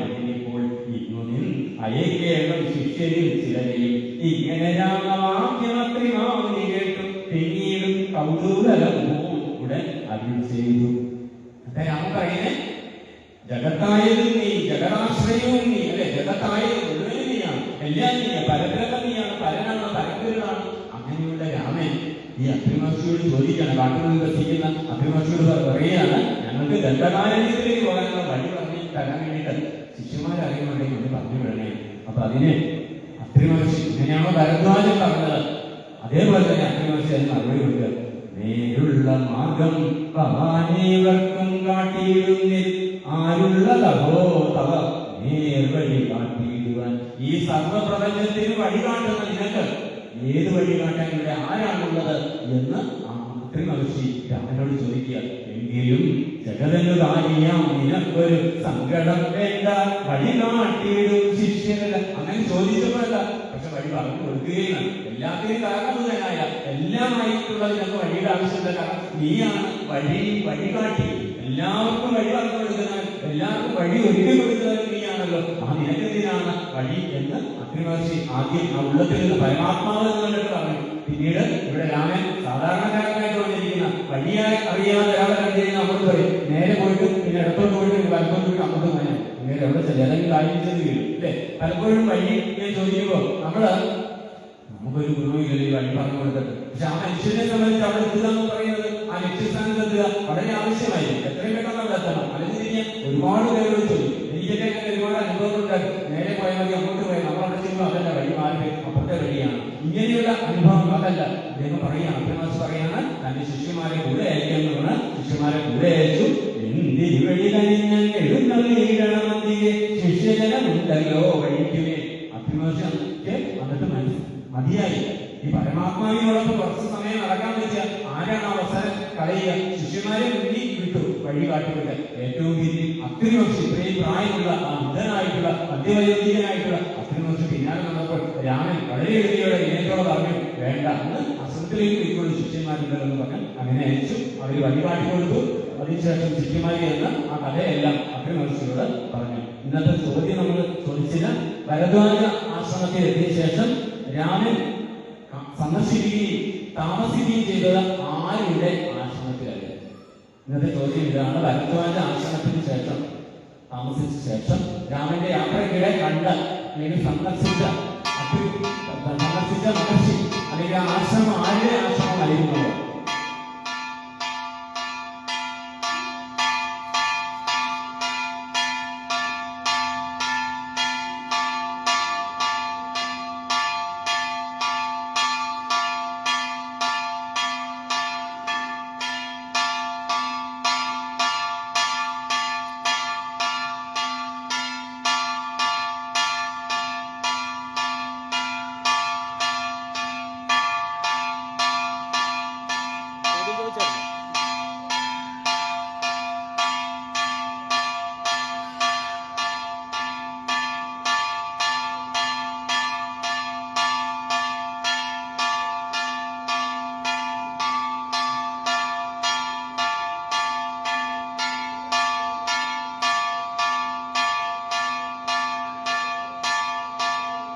ചോദ്യം ഒരിക്കൽ കൂടി. ഭരദ്വാജ മഹർഷിയുടെ ആശ്രമത്തിൽ നിന്നുള്ള യാത്രക്കിടയിൽ ശ്രീരാമചന്ദ്രദേവൻ സന്ദർശിക്കുകയും താമസിക്കുകയും ചെയ്തത് ആരുടെ ആശ്രമത്തിലാണ് എന്നുള്ളതാണ് ചോദ്യം. അതിനുശേഷം അവര് ആ കാട്ടിലേക്ക് മഹർഷിയുടെ ശിഷ്യരെ കാട്ടുകൊടുത്ത വഴിയെ അവരൊറ്റയ്ക്ക് നടന്നു. ശിഷ്യന്മാർ തിരിച്ച് ആശ്രമത്തിലേക്ക് മടങ്ങി. അപ്പോഴ് എന്താണ് ഘോരമായുള്ള, ഇതുവരെ ഉള്ളതുപോലല്ല, ഘോരമായ സൂര്യൻ ഉദിച്ചാൽ പോലും കാണാൻ കഴിയാത്ത അത്രമാത്രം ഇരുട്ട് നിറഞ്ഞ അങ്ങനെയുള്ള ഘോരമായ കാടകമാണ്. അപ്പൊ രാമൻ ലക്ഷ്മണനോട് പറഞ്ഞു, ലക്ഷ്മണ നന്നായി നാലുപുറവും നോക്കിക്കൊള്ളുക. ഭക്ഷണാർത്ഥികളല്ലോ രക്തസാം പരീക്ഷകൾ വില്ലി നന്നായി പിടിയെ തുലയ്ക്കയും വേണം. നല്ലൊരു ശരം കൂലി പിടിച്ചുകൊള്ളുകയെ മുന്നിൽ നീ നടക്കണം. വഴിയെ വൈദേഹിയും പിന്നാലെ ഞാൻ നടന്നീടുവങ്കലവയും ജീവാത്മാ പരമാത്മാക്കൾക്ക് മധ്യസ്ഥയാവും ദേവിയാം മഹാമായ ശക്തി എന്നതുപോലെ അവയോ മധ്യ നടന്നീടുക വേണം. സീതാദേവി എന്നാലൊരു നീതിയും ഉണ്ടായി വരാ എന്ന് പറഞ്ഞു. മനസ്സിലായി കാണും അല്ലെ? പിന്നെ നീ നടക്കുക. കാരണം എന്താ, ആരെങ്കിലും രാക്ഷസമാരിലേക്ക് വിളയാട്ടമുള്ള അല്ലെ കാടകാവനം, ആ വനത്തിൽ നേരത്തെ ഇരുപത് നമ്മൾ കണ്ടു, കാടക വധം കണ്ടു എന്ന് പറയുമ്പോൾ ഈ കാട്ടില് ഒരുപാട് രാക്ഷസന്മാരൊക്കെ ഉള്ള വനമാണ്. അതുകൊണ്ട് എന്ത് വേണമെങ്കിലും സംഭവിക്കും. നീ മുന്നേ നടക്കണം. എന്ത് വേണം, അമ്പ് വില്ലുവൊക്കെയായിട്ട് ജാഗ്രത പൂർവ്വം അല്ലെ, ജാഗ്രതയോടുകൂടി. കാശ്മീരിലൊക്കെ നമ്മുടെ പട്ടാളക്കാരെങ്ങനെ ഇരിക്കുന്നു എന്ന് പറയുന്നത് ഏത് നിമിഷമാണ് അല്ലെ, ഭീകരവാദി തീവ്രവാദി കാടില്ല പറയാൻ എന്ന് പറയുന്നത് പോലെ ഇവിടുത്തെ ഭീകരവാദി, ഇവിടുത്തെ തീവ്രവാദി രാക്ഷസന്മാരാണ് അല്ലെ. അവര് സമാധാന ജീവിതം നയിക്കാനായിട്ട് സാധാരണക്കാരൻ അനുവദിക്കുന്നില്ല. അപ്പൊ അതുകൊണ്ട് ശ്രദ്ധിച്ചു വേണം പോകാനായിട്ട് ലക്ഷ്മണന് നിർദ്ദേശം നൽകി ഏറ്റവും പിന്നില് രാമനെ നടന്നു. ഇത്തരം അരുൾ ചെയ്ത് തൽപ്രകാരേണ പുരുഷോത്തമനായി നടന്നതിനു ശേഷം പിന്നിട്ടാൻ ഉടനെ യോജന വഴിയപ്പോൾ നീലം മാറുന്നൊരു ശരീരം കണ്ട ഒരു നല്ല ഒരു സരസ് കണ്ടു, ഒരു നദി കണ്ടു. ആ നദിയില് നല്ല തെളിഞ്ഞിറങ്ങും സ്ഫടികം പോലെ തോന്നിക്കുന്ന നോക്കിയാൽ മുഖം കാണാം അല്ലെ. നമ്മുടെയൊക്കെ കനാലുകളില് തൊഴിലുകളൊക്കെ നോക്കിയാൽ അല്ലെ എല്ലാം കാണുക, അതിൻ്റെ ഉള്ളതെല്ലാം കാണാം. ഇവിടെ നോക്കിയാൽ മുഖം കാണാം. അങ്ങനെ മുഖം കാണിക്കുന്ന മനോഹരമായ ശുദ്ധമായ ആ ജലം ഒഴി അവരെന്ത് ചെയ്തു, അത് കുടിച്ചു. ആ പൊരി കുടിച്ചിട്ട് വിശ്രാന്തന്മാരായി അവർ കുറച്ചു നേരം ആ ഒരു വൃക്ഷത്തിന്റെ ചുവട്ടിലിരുന്ന് വിശ്രമിച്ചു. അങ്ങനെ അവരുടെ യാത്ര തുടരുന്ന വേളയിലാണ് അന്നേരമാശു കാണായി വന്നത് വരുന്നതത്യുന്നതമായ മഹാസത്യമത്വിജ്ഞാനവും ഉദ്ധൂതം കരാവോജ്വല ദർശാനിതം പട്ടഗുരുവരം ഘോരാകാരം ആരുണ്യനേത്രം. അപ്പോ എന്താണെന്ന് അറിയില്ല, ഒരു വല്ലാത്ത പേടിപ്പെടുത്തുന്ന ഒരു രൂപം. മലയാണോ അല്ലെങ്കിൽ വൻ വൃക്ഷമാണോ എന്ന് തോന്നിച്ചിരുന്നെങ്കിൽ പിന്നീടാണ് അത് മാവിടാത്ത ഒരു രാക്ഷസനാണ് മനസ്സിലാക്കുന്നത്. കാരണം ഒരു ഗുഹ പോലുള്ള വായാണ്. അങ്ങനെ ഗുഹ പോലുള്ള വായിന്റെ ദംഷ്ട്രകൾ, ഇങ്ങനെയുള്ള ദംഷ്ട്രകളൊക്കെ ആയിട്ട് പേടിപ്പെടുത്തുന്ന രൂപം വായനകൾക്ക് വനഗോചരജന്തുക്കളും പുരുഷന്മാരും കരഞ്ഞേറ്റവും തുള്ളി തുള്ളി പച്ചമാംസങ്ങളെല്ലാം ഭക്ഷിച്ചും കൊണ്ട് ഉച്ചത്തിലല്ലോ ഞാൻ വായിലൊക്കെ ചവച്ചുകൊണ്ടിരിക്കുക. പച്ചമാംസം ഇങ്ങനെ കടിച്ച് ചവച്ച് അതിന്റെ രക്തമൊക്കെ ഇങ്ങനെ ഒഴുകി ഇങ്ങനെ പേടിപ്പെടുത്തുന്ന രൂപത്തിൽ. ആ സമയത്ത് ഉത്താനം ചെയ്ത് ചാണമാണങ്ങൾ കൈക്കൊണ്ടത് ലക്ഷ്മണൻ തന്നോട് അരുൾ ചെയ്തു രാമചന്ദ്രൻ. രാമൻ അപ്പൊ വളരെ നേരത്തെ തന്നെ രാമൻ അതിനുള്ള ജാഗ്രത നിർദ്ദേശം കൊടുത്തിട്ടുണ്ടായിരുന്നു അല്ലെ. യെല്ലോ അലർട്ട് അല്ല, റെഡ് അലർട്ട് കൊടുത്തിട്ടുണ്ടായിരുന്നു. കണ്ടോ നീ ഭയങ്കരനായ കൊണ്ട് നമ്മുടെ നേരെ വരുന്നു ലഘുതരം സന്നാഹത്തോട് ബാണം കൊടുത്തു നോക്കിക്കൊണ്ട് നിന്നുകൊള്ളുക ചിത്തമുറച്ചു കുമാരനി വല്ലതേ ഭാരേ സീരേ പേടിയായി ഏതുവിടും വല്ല ജാതിയും പരിപാലിച്ചു കൊള്ളുവനല്ലോ. സീതയ്ക്ക് ആദ്യമായിരുന്നു കാടെന്നാന്നറിയില്ല, ഇതാണല്ലേ കാട് അല്ലെ. അങ്ങനെ പരിഭ്രമിച്ചു നിൽക്കുന്ന, പേടിച്ച് വൈകല്യായി നിൽക്കുന്ന സീതയെ ആശ്വസിച്ചു. രാമന് വേണ്ട ധൈര്യം കൊടുത്തു. കാരണം രാമൻ ഇളയ കുട്ടിയാണ് അല്ലെ, ഭരതനേക്കാൾ ഇളയതാണ്, വലിയ പ്രായമില്ല. അതുകൊണ്ട് വേണ്ട എല്ലാവരും പിന്തുണയും നൽകി. നമുക്ക് എന്ത് വന്നാലും നേരിടാം. അതിന്റെ വാക്ക് കേൾക്കുമ്പോൾ തന്നെ ഒരാളിങ്ങനെ കൂടെ നിന്ന് പറയാൻ കഴിഞ്ഞാൽ നമുക്ക് വലിയ ആശ്വാസം വന്നു. അപ്പൊ രാമനും അതുകൊണ്ട് ശക്തനായി. അങ്ങനെ വാക്കുകളൊക്കെ കേട്ടിട്ട് എന്നൊരു ചെയ്തു തിന്നാനേരുമോ ഇളകാതെ അവരങ്ങനെ അജഞ്ചലരായിട്ട് ശപിക്കാതെ അവിടെ തന്നെ വന്നാൽ കാണാം നേരിടാനുള്ള ആ ഒരു മനോഭാവത്തിൽ നിന്നും വന്നുടൻ അടുത്തത് രാക്ഷസ പ്രകടനം. നിഷ്ഠുരതരം അവന് എട്ടാശം ഒട്ടും വണ്ണം അവന് എല്ലാ ദിക്കുകളും 8 ദിക്കുകളും കൊടുക്കുന്ന പോലെ അട്ടതിച്ചുകൊണ്ടാണ് വരുന്നത്. ചെയ്ത് ഇടിവെട്ടിയിട്ടും ആ ഇടിവെട്ടുന്ന ശബ്ദം പോലെ തേയിലും കനൽ കനൽക്കട്ടകൾ, അവന്റെ നോട്ടം കനൽക്കട്ടകളിൽ വീഴുന്ന പോലുള്ള നോട്ടമാണ്. വംശകളിൽ അതിന്റെ രക്തം ഇരിക്കുന്നു, പച്ചമാസങ്ങൾ ആ രൂപം ആലോചിച്ച് വയ്ക്കേ എന്തായിരിക്കുന്നു. അപ്പോഴ് എന്നിട്ട് പറയുകയാണ്, അട്ടഹാസത്തോടെ ആ രാക്ഷസൻ പറയുകയാണ്, കഷ്ടമാണല്ല കഷ്ടം നിങ്ങളായിരിക്കും ദുഃഖലേറ്റമുള്ള അല്ലാട്ടിപ്പോൾ നിൽക്കുന്നിരത്തവയെ ശാപതൂരീരമാണ് വക്കല ജലകളും വേഷം കൈക്കൊണ്ട് മനോഹരിയായ നാരിയോടും ഉൾക്കരി തേർവഴി ബാലന്മാരല്ലോ. വലിയ പ്രായോഗികല്ലോ. അപ്പൊ അതുകൊണ്ട് നിങ്ങൾക്ക് പേടി, നിങ്ങൾ ഈ കാട്ടിൽ നിങ്ങൾ വിചാരിച്ച കാടല്ലത്, ഇവിടെ വന്നു കഴിഞ്ഞാൽ തിരിച്ചു പോക്കൊന്നും ഉണ്ടാവില്ല. അതുകൊണ്ട് അങ്ങനെ പറയുകയാണ്. അപ്പോ രാമൻ എന്ത് ചെയ്തു? രക്ഷോ സഞ്ചരിച്ചിടുന്നത് എന്തെങ്കിലും മൂലം ചോദിച്ചു. ആദ്യം എന്താണ് അറിയാൻ വേണ്ടി. അപ്പൊ രാമൻ എന്താ പറയുന്നത്? രാമന് വേണ്ടി ഇല്ലാതാക്കാം. പക്ഷെ രാമൻ ഒന്നും ചെയ്യുന്നില്ല. രാമൻ പറയാണ്, രാമനെനിക്കുപേ എന്നുടെ ഭക്തിവൾ വാമലോചന സീതാദേവി എന്നല്ലോ നാമം. ലക്ഷ്മണനെന്ന് നാമമിരലും സോദരൻ പുക്കിലു വനാന്തരം. എന്തുകൊണ്ടാണ് ജനകയോട്ടാണ് ഇങ്ങനെ വന്നത്? ആ കാര്യമൊക്കെ പറയുന്നു. വേണമെങ്കിൽ ആ നിശാലിന്റെ അല്ലെങ്കിൽ ആ സമയത്ത് ഈ രാക്ഷസന്റെ മനസ്സ് മാറുന്നതിന് വേണ്ടി മാറിക്കോട്ടെ. എന്നിൽ അതിനോടൊരു സാവകാശം, അതിനോടൊരു സമയമാണ് രാമൻ കൊടുത്തത്. കുറച്ചു നേരം കാത്തുന്നു, അവന്റെ മനസ്സൊന്ന് മാറിക്കോട്ടെ. ഏതൊരു തൊഴിൽ എന്തെങ്കിലും കുറച്ച് സമയം ഇങ്ങനെ ചിലപ്പോൾ മാറ്റം ഉണ്ടാവാം. അങ്ങനെ പരിവർത്തനം ഉണ്ടായാൽ താനായിട്ട് എന്തിനാണ് ഒരു അമ്പ് ഉപയോഗിക്കുന്നത്? അത് വേസ്റ്റ് ആകുന്ന എന്തിനാല്ലേ? അങ്ങനെ വെറുതെ കളയണ്ടല്ലോ എന്ന് കരുതിയാവണം. രാമൻ അതിനോട് വലിയ കാര്യത്തിലൊക്കെ ഈ കാര്യങ്ങളൊക്കെ പറഞ്ഞു. രക്ഷോജാതികളാകും ഇങ്ങനെയുള്ളവരെ ശിക്ഷിച്ച് ജഗത്രയം ശിക്ഷിപ്പാനറി. ഞാൻ അതിനുവേണ്ടി വന്നതാ എന്ന് കേട്ടിട്ട് അവനൊരു വേറെ കുരുങ്ങത്തില്ല. പാലം കുരുങ്ങിയെന്ന് പറഞ്ഞാൽ അവനിങ്ങനെ നിൽക്കുകയാണ് രാക്ഷസൻ. വാക്യമണ്ഡകാസനം ചെയ്തു അക്രമം പിടർന്നൊരു സാലവും പറയുന്നോമി കുലനാം നിശാചരൻ രാഘവനോട് ചെന്നാൽ ശക്തനാം വിരാതനെന്ന് എന്നെ നീ കേട്ടിട്ടില്ലേ? എന്നെ അറിയത്തില്ലേ? ഞാൻ ഇവിടെ മുഴുവൻ അടക്കി വാഴുന്നതല്ല. എന്നെ ഇതുവരെ നീ കേട്ടിട്ടില്ല. എന്നെ കുറിച്ച് നിനക്ക് അറിയത്തില്ല. അതുകൊണ്ടാണ് നീ എന്റെ മുന്നിൽ ഇങ്ങനെയൊക്കെ സംസാരിക്കുന്നത്. എത്രയും കൂടുതൽ ഭവാനും നീ ധരിച്ചതിന് മൽഭയം നിമിത്തമായി താമസരെല്ലാം ഇപ്പോൾ ഇപ്രദേശത്തെവഴി ഒക്കവേ ദൂരെ പോയോ. എന്നെ പേടിച്ചരട്ടി കുഞ്ഞുമാനൊക്കെ ഉണ്ടല്ലോ. കുഞ്ഞുമാനൊക്കെ ഇവിടെ ഓടി രക്ഷപ്പെട്ടു. ഇവിടെ ആരും താമസിക്കില്ല. ഇവിടെ താമസിക്കുന്ന ഒരേ ഒരാളേ ഉള്ളൂ. അത് അയാളുടെ പേരെന്താണ്? വിരാജൻ. ആ വിരാജൻ ഞാൻ മാത്രമേ ഉള്ളൂ കാട്ടില്ല. അപ്പൊ പറയുകയാണ്, നിങ്ങൾക്ക് ജീവിക്കാൻ ആശ്രയമുണ്ടോ? എങ്കിൽ ഈ അങ്കനാരിന്നത്തെ അല്ലെ സുന്ദരിയായ സീതയെ കണ്ടപ്പോൾ വിരാജനെ ഇഷ്ടപ്പെട്ടു. ആ സീതയെ അല്ലെങ്കിൽ സീതയെന്ന് പേരറിയില്ല. ആ അങ്കനാരത്തെ ആ സ്ത്രീരത്നത്തെ ഇവിടെ നിർത്തും. നിങ്ങളുടെ കയ്യിലുള്ള ആയുധങ്ങളൊക്കെ ഇവിടെ ഇട്ടിട്ട് വേണമെങ്കിൽ പ്രാണൻ വേണമെങ്കിൽ ഓടി രക്ഷപ്പെട്ടോളൂ എന്നാണ് പറയുക.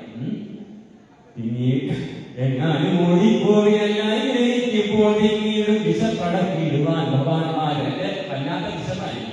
അല്ലെങ്കിൽ മൂന്ന് എല്ലാവരും ഞാനിപ്പോ പിടിച്ച് പിന്നുവെന്ന രീതി പറയും. ജനം പറഞ്ഞവൻ മൈതിരി തന്നെ നോക്കി സത്വരമെടുത്തത് കണ്ടു രാഘവനപ്പോൾ എന്ന് പറഞ്ഞിട്ട് സീതാദേവിയുടെ അടുക്കലേക്ക് അവനിങ്ങനെ അരിഞ്ഞേക്ക് അടുക്കാനും രാഘവൻ എന്ത് ചെയ്തു? ആ കൈകൾ അരിഞ്ഞു വീഴ്ത്തി.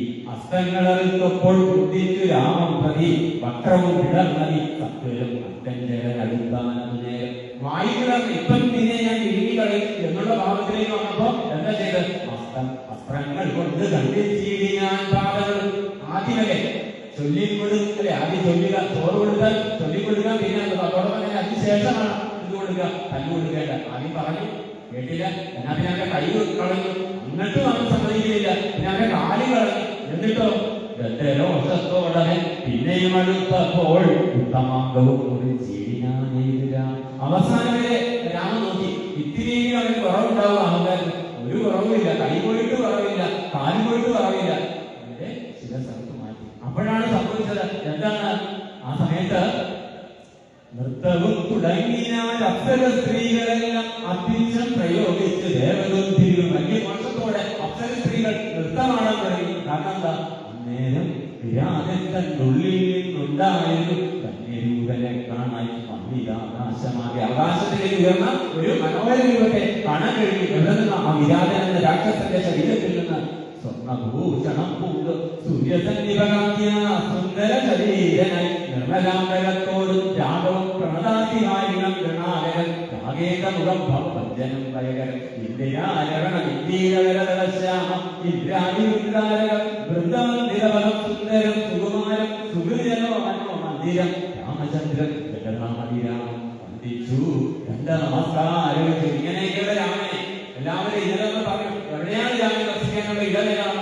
എവിടെയാണ് രാമന്റെ മന്ദിരം എന്ന് പറഞ്ഞിരുന്ന പറയുന്നുണ്ടല്ലോ, വാൽമീകി മഹർഷി കൃത്യമായിട്ട് പറഞ്ഞു കൊടുക്കല് എവിടെയൊക്കെയാണ് നിങ്ങൾക്ക് വസിക്കാനുള്ള ഇടം എന്ന് പറഞ്ഞ പോലെ ഇവിടെ വിരാടൻ പറയുകയാണ്.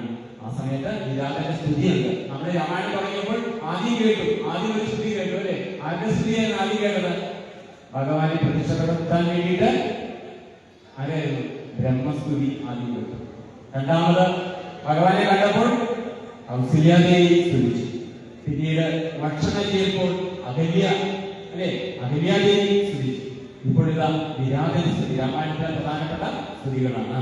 ശ്രീരാമ രാമ രാമ ഞാനൊരു വിദ്യാധരൻ കാരുണ്യമൂർത്തേ കമലാപദേ ധരാപദേ ദുർവാസമായ മുനി തന്നുടെ ശാപത്തിനാൽ ഗർഭിതനായൊരു രാത്രിഞ്ചരനായേ. ഞാൻ ആരാണ്? ഞാനൊരു ദുർവാസമായിട്ടുള്ള മനുഷ്യനുണ്ടല്ലോ, ദുർവാസം പരമശിവന്റെ ദുർവാസമാണ് ദുർവാസമായി മാറിയെന്നാണ് പറയുന്നത്. അങ്ങനെയുള്ള ഗോപിഷ്ഠനായ ഉദ്ഗോപിയായ ആ ദുർവാസാവ് മഹർഷിയിലെ ആ മഹർഷിയുടെ ശാപത്തിനാലാണ് ഞാൻ എന്തായി മാറിയത്? ഞാൻ ഇങ്ങനെയായി മാറിയത്. തിരുവടിയുടെ മാഹാത്മ്യം കൊണ്ട് ശാപബന്ധവും തീർന്ന് മോക്ഷം പ്രാപിച്ചേരുന്നു നാഥ സന്തതം ഈ ചരണാംബുജയുഗം തവ ചിന്തിക്കായി വരേണമേ മാനസത്തിനു ഭക്തി. ഇനി എന്റെ മനസ്സിൽ ഉണ്ടാവേണ്ടത് അങ്ങയുടെ ആ തൃപ്പാദങ്ങൾ അല്ലെ, പാതാളങ്ങൾ മാത്രമായിരിക്കണം. ആ കമ്മലഭൂപോലുള്ള ആ മനോഹരമായിട്ടുള്ള പാദങ്ങൾ എന്റെ മനസ്സിൽ നിറയ്ക്കണമേ. എന്നിട്ട് ഈ വിരാജന സ്ഥിതിയിൽ ഏറ്റവും പ്രധാനപ്പെട്ട വരികളാണ്. കാരണം നമ്മളെല്ലാം ചില സമയം നമ്മളും വിരാജന്മാരാകും. അപ്പൊ നമുക്ക് സ്തുതിക്കാൻ പറ്റുന്ന വരികളാണ് ഇവിടെ എടുത്ത് നമുക്ക് തന്നിരിക്കുന്നത്. വാണികൾ കൊണ്ട് നാമകീർത്തനം ചെയ്യാകേണം, പാണികൾ കൊണ്ട് ചരണാർച്ചനം ചെയ്യാകേണം, ശ്രോത്രങ്ങൾ കൊണ്ട് കഥാ ശ്രവണം ചെയ്യാകേണം, നേത്രങ്ങൾ കൊണ്ട് രാമലിംഗങ്ങൾ കാണാകേണം. അല്ലെ? എഴുത്തച്ഛൻ വളരെ ഭംഗിയായിട്ട് നമുക്ക് പറഞ്ഞിട്ടുണ്ട്. യാതൊന്നു കാണുന്നത് എന്താണ്? നാരായണ പ്രതിമം യാതൊന്നു കേൾപ്പത്, നാരായണ സ്തുതികൾ യാതൊന്നു ചെയ്വത്, നാരായണാർച്ചനകൾ യാതൊന്നതൊക്കെ ഹരി നാരായണായ. അത് തന്നെ ഇവിടെ വിരാമനം ശ്രദ്ധിക്കുന്നു. ഉത്തമാംഗേ നമസ്കരിക്കാൻ.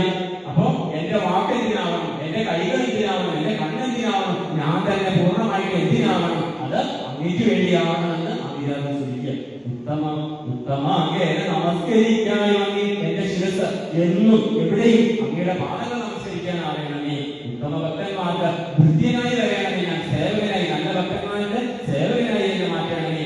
നമസ്തേ ഭഗവതേ ജ്ഞാനമൂർത്തേ നമോ, നമസ്തേ രാമായ ആത്മാരാമായ നമോ നമ, നമസ്തേ രാമായ സീതാഭിരാമായ നിത്യം, നമസ്തേ രാമായ യോഗാഭിരാമായ. ദേവലോകത്തിന് പോവാൻ അനുഗ്രഹിക്കണം, ദേവദേവേശപുനരം അപേക്ഷിച്ചിടുന്നേ. നിന്മഹാമായ ദേവി എന്നെ മോഹിപ്പിച്ചിടാൻ അത്ഭുതലോചന സന്തതം.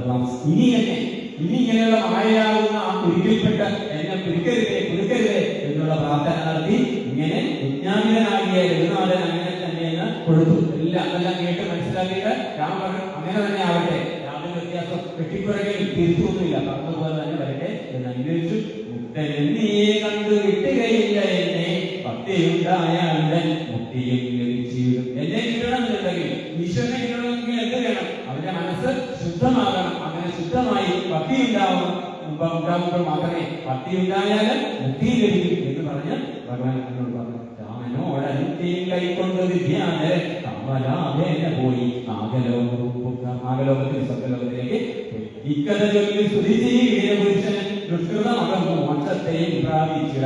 ഈ സ്തുതി ചൊല്ലിയാല് തന്റെ പാപങ്ങൾ നശിച്ച് അവർക്ക് തീർച്ചയായും മോക്ഷത്തെ പ്രാപിക്കാമെന്നാണ് രാമായണം പറയുന്നത്. അവിടുന്ന് അവരുടെ യാത്ര തുടങ്ങിയാണ്. വിരാടനെ നിഗ്രഹിച്ചു. ശരിക്കും മോക്ഷം നൽകിയ വിരാടനെ ആരെയും നിഗ്രഹിക്കുന്നില്ല അല്ലെ? കാണുകയാണെങ്കിൽ ആരെയാണെങ്കിലും നിഗ്രഹിക്കുകയല്ല. ശരിക്കും പറഞ്ഞാൽ അവർക്ക് മോക്ഷം നൽകിയ. അങ്ങനെ മോക്ഷം നൽകിയിട്ട് രാമലക്ഷ്മണന്മാരും ജാനകിരാനും പിന്നെ ശ്രീമയമായ ശരഭംഗ മന്ദിരം പൊക്കാൻ സാക്ഷാൽ ഈശ്വരനെ മാംസേക്ഷണങ്ങളെ കൊണ്ട് ഈശ്വരാവസരനെ പൂജിച്ചു ഭക്തിയോടെ സദാസമയവും തപസ്സനുഷ്ഠിച്ച് ഇങ്ങനെ ഈശ്വരത്തെയുമായിട്ടിരിക്കുന്ന എന്നെങ്കിലും ഒരിക്കൽ തന്റെ ഈ ആശ്രമ വാടിയിൽ അല്ലെങ്കിൽ ആശ്രമത്തിന്റെ പടിക്കെട്ട് കയറുന്ന ആ സാക്ഷാൽ ശ്രീരാമചന്ദ്രൻ വരുമെന്നുള്ള പ്രതീക്ഷയുമായി അവസാനത്തെ ശ്വാസം വരെ ഇങ്ങനെ മരിക്കാതെ അവസാന ശ്വാസവും മാറ്റിവെച്ച് ശ്രീരാമചന്ദ്രൻ വേഗം വരുന്നതുവരെ ശ്വസിക്കാൻ വേണ്ടി ആ പ്രാണായാമം എന്ന പ്രാണനെ വളരെ ദീർഘമായിട്ട് എടുക്കുന്നതാണ് പ്രാണായാമം എന്നാണ്. എന്ന് പറയുന്നത് പോലെ വളരെ സൂക്ഷിച്ച് മാത്രം ഇങ്ങനെ ശ്വസിക്കുക. കാരണം അത്രയും ശ്വാസമേ അദ്ദേഹത്തിന് ബാക്കിയുള്ളൂ.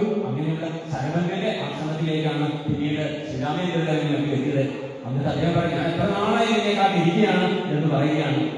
ഇനിയോ ആദിത്യ നല്ല പുണ്യമില്ല ഞാൻ അവയെല്ലാം മത്തേനായി പിറന്നൊരു നിനക്ക് തന്നിരിക്കും. അദ്യ ഞാൻ മോക്ഷത്തിനായി ഉദ്യോഗം പൂണ്ടേയല്ലോ. ഞാൻ ശരിക്കും പറഞ്ഞാല് ഇത്രയും കാലം തപശക്തി കൊണ്ട് എന്തൊക്കെ നേടിയോ അതെല്ലാം ആ തേജസ്സുകളില്ല നിന്നിലേക്ക് കഴിയുകയാണ്. കാരണം രാവണനെ കൊല്ലാൻ പോകുക ഒരുപാട് തേജസ്സുകളല്ലേ. പരശുരാമനെ എടുത്തു വെച്ചുകൊണ്ടപ്പോ തന്റെ കയ്യിലുള്ള വൈഷ്ണവ തേജസ്സുകളിലെ രാമനിലേക്ക് ഒഴുക്കി ഇവിടെ ശരവംഗ മഹർഷി തന്നിലുള്ള തേജസ്സുകളിൽ സമർപ്പിക്കുകയാണ്. എന്നിട്ട് അദ്ദേഹം ചെയ്തു ആ ദേഹം ത്യാഗം ചെയ്തു. ആ തപശക്തിയിൽ തന്നെ തന്റെ ദേഹത്തെ അദ്ദേഹം ത്യാഗം ചെയ്തു. അതാണ് സ്വച്ഛത ബുദ്ധിപാകുക എന്നൊക്കെ പറയാറില്ലേ. എപ്പോഴാണോ തനിക്ക് ഇഷ്ടമുള്ള സമയത്ത് മരിക്കുക, ആ സമയത്ത് രാമനെ കണ്ടപ്പോൾ അതിനപ്പുറം രീതിയിൽ കാഴ്ച തന്റെ ജീവിതത്തിൽ കാണാനില്ലെന്ന് മനസ്സിലാക്കിയ ആ ശരവംഗ മഹർഷി തന്റെ ഇത് ചെയ്തു, തന്റെ ശരീരത്തെ അവിടെ രക്ഷിച്ചു. ചിന്തിച്ചു ബഹുകാലം കാത്തു ഞാനിരുന്നത് ഗന്ധവും മറ്റു കൈകളിലെയും പ്രാപിക്കുന്നേ. അങ്ങനെ പറഞ്ഞിട്ട് അവസാനം അവിടെ നിന്നുള്ള അവരുടെ യാത്ര കഴിഞ്ഞിട്ട് മുനിമണ്ഡല സമാഗമത്തിലേക്ക്, മുനിമണ്ഡലം പ്രത്യേക മുനിമാരുടെ ഒരുപാട് ആശ്രമങ്ങളാകുന്നത് അവിടേക്ക് പ്രവേശിക്കുക. ദണ്ഡകാരണ്യത്തിലേക്ക് വരിക. ദണ്ഡകാരണ്യവാസികളായ മുനി മണ്ഡലം ദാശരഥി വന്നത് കേട്ടുകൾ. അപ്പൊ ഒരുപാട് ഈ കാര്യങ്ങളൊക്കെ അറിയാം. അടുത്ത് വരുന്നു, വിരാതനെ നിഗ്രഹിക്കുന്നു, ഇങ്ങനെ ശരവങ്കരെ. അപ്പം അവിടെ ആ കാട്ടിലാണെങ്കിൽ പോലും മറ്റു മുനിമാരൊക്കെ ഇവരെ പറഞ്ഞിട്ട് കാണാൻ വേണ്ടി ഓടി വരുന്നുണ്ട്.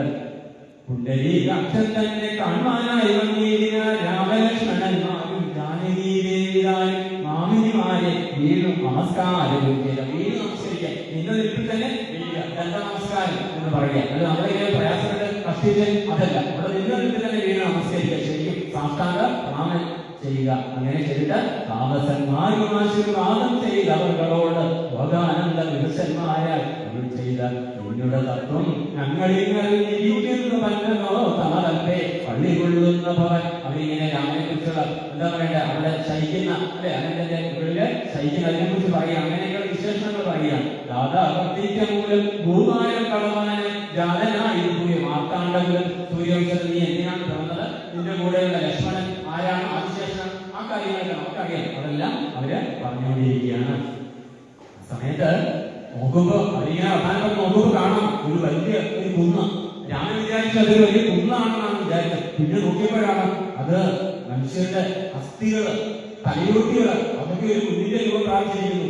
മധ്യമസ്തകങ്ങൾ അസ്ഥി കൂട്ടവുമല്ലോ അത്ര ഇത മൂലം എന്തോ ഇത്ര ഇല്ലാമാണ്. ഇത് കണ്ട് അത്ഭുതപ്പെട്ടുകൊണ്ട് ആ മുനിമാരെ ചോദിച്ചു, എന്താ ഇത് കാര്യം? വാക്യം കേട്ടു ചൊന്ന താമസജനം രാമഭദ്ര നീ കേൾക്ക, മുനി സത്തമന്മാരെ കൊന്നു ഹൃദയം രക്ഷോകണം ഭക്ഷിക്ക നിമിത്തമായി ദേശമസ്തി വ്യാപ്തമായി ചമഞ്ഞിരുന്നാഥ. ഇവിടെ നേരത്തെ വിരാമൻ പറഞ്ഞു ഈ പ്രദേശത്ത് വരാണെയോ അത് ഞാൻ, കാരണം എല്ലാവരും എന്നെ പേടിച്ച് പോയിരിക്കുക. അങ്ങനെ ഇവിടെ ഉള്ളവരെ എല്ലാം ഈ രാക്ഷസന്മാരെ കൊണ്ടുവന്നിരിക്കുന്നു. ഇവിടെ ഇനി ആദ്യം വളരെ കുറച്ചു പേരേ ഉള്ളൂ. അങ്ങനെ അസ്ഥിയുടെയും ആ മസ്തകങ്ങളുടെയൊക്കെ തലയോട്ടിയുടെയൊക്കെ കുന്നാണ് തന്നിരിക്കുന്നത്. നിഷ്ഠുരകരമായ ദുഷ്ടരാക്ഷസങ്ങളും കഴിയാതെ ഒന്നും നഷ്ടമാക്കിയിടുവാൻ നിഷ്ഠാനുരൂപം തപോ നിഷ്ഠയാവസ്ഥിക്കും ദുഷ്ടിയാവസ്ഥകളും നിഷ്ഠയും ചെയ്തു നിത്യം. അങ്ങനെ ഈ ഇഷ്ടി എന്ന് പറയുന്ന ഇഷ്ടികയല്ല, ഇഷ്ടി എന്ന് പറഞ്ഞാൽ യാഗം, പുനർകർമ്മങ്ങൾ അല്ലെങ്കിൽ യാഗം എന്നാണ്. അങ്ങനെ സത്യവിക്രമിന് സത്യങ്ങൾ ചെയ്തു. ഈ പറയുന്ന മുനികുലോത്തമന്മാരെ മനുഷ്യന്മാരെ ശ്രേഷ്ഠരായിട്ടുള്ള മറ്റുള്ളവർക്ക് വഴികാട്ടുന്ന ഇവർക്ക് ഇവരെ എന്താ ചെയ്യുന്നത്? ഇവരെ സംരക്ഷിക്കാനുള്ള ഉത്തരവാദിത്വം എന്റേതാണ്. അതുകൊണ്ട് ആരാണോ അവർക്കെതിരായിട്ടുള്ളത് ആ രാക്ഷസ വംശത്തെ തന്നെ ഇല്ലാതാക്കും ഞാൻ. ആ മുനികുല സമാഗമത്തിൽ വെച്ച് രാമൻ പ്രതിജ്ഞ ചെയ്തു. സത്യത്തിൽ രാമന്റെ പ്രതിജ്ഞ രാമന്റെ വാക്കാണ്, വേറെ ആരുടെയും വാക്കല്ല. പലരുടെ വാക്ക് കാക്കായി പോകുമ്പോഴും അല്ലെ രാമന്റെ വാക്ക് സത്യമായി നിലകൊള്ളും. അങ്ങനെ പറഞ്ഞു. അതിൽ നിന്നിട്ട് പിന്നീടും അവിടുത്തെ യാത്ര തുടർന്നു. അപ്പോഴാണ് വിഖ്യാതമായ സുധീഷ്ണ ആശ്രമം. സുധീഷ്ണ ആശ്രമം എന്ന് പറയുമ്പോൾ സുധീഷ്ണാശ്രമം എന്ന് പറയുമ്പോൾ നമ്മുടെ അഗസ്ത്യ മഹർഷിയുടെ ശിഷ്യനാണ്. അഗസ്ത്യ മഹർഷിയുടെ ശിഷ്യനായിട്ടുള്ള സുധീഷ്ണന്റെ ആശ്രമത്തിലേക്ക് എത്തി. കുംഭസംഭവനാകും അഗസ്ത്യ ശിഷ്യോത്തമൻ. അഗസ്ത്യന്റെ മറ്റൊരു പേരാണ് കുംഭസംഭവൻ എന്നുള്ളത്. സംപ്രീതൻ രാമമന്ത്രോപാസകരജന്മി സംഭ്രമത്തോട് ചെന്നു കൂട്ടിക്കൊണ്ടിരിക്കും. കൂട്ടിക്കൊണ്ടുവന്നാൽ അർഘ്യപാദ്യാദികൾ അല്ലെ, കാലിൽ കഴുകാനുള്ളത്, കൈ കഴുകാനുള്ളത്, അങ്ങനെ സ്വീകരിച്ച് ആനയിച്ച് അതിലുള്ള കാര്യങ്ങൾ ചിലപ്പോൾ നമ്മൾ ഓരോ വീണ്ടും വീണ്ടും ആവർത്തിച്ച് പറയേണ്ട ആവശ്യമില്ല. എന്തിനു വഴിയുള്ള മന്ത്രത്തെ തന്നെ സന്തതം ജപിപ്പു ഞാൻ അൽഗുരു നിയോഗത്തെ സുരീഷം പറയുക. അഗസ്ത്യ ഗുരുവിന്റെ ശിഷ്യനാണ് ഞാൻ. അദ്ദേഹം പറഞ്ഞതനുസരിച്ച് ഞാൻ ഇപ്പോഴും നിന്റെ നാമമാണ് ജപിച്ചുകൊണ്ടിരിക്കുന്നത്. ബ്രഹ്മശങ്കരമുഖ മധ്യമാം പാദമല്ലോ, ബ്രഹ്മാവും ശങ്കരനെല്ലാം മന്ദിക്കുന്ന പാദമല്ലോ, നീ മഹാമായ നാമം കടപ്പാനൊരു വഞ്ചി എന്നാ പറയാ.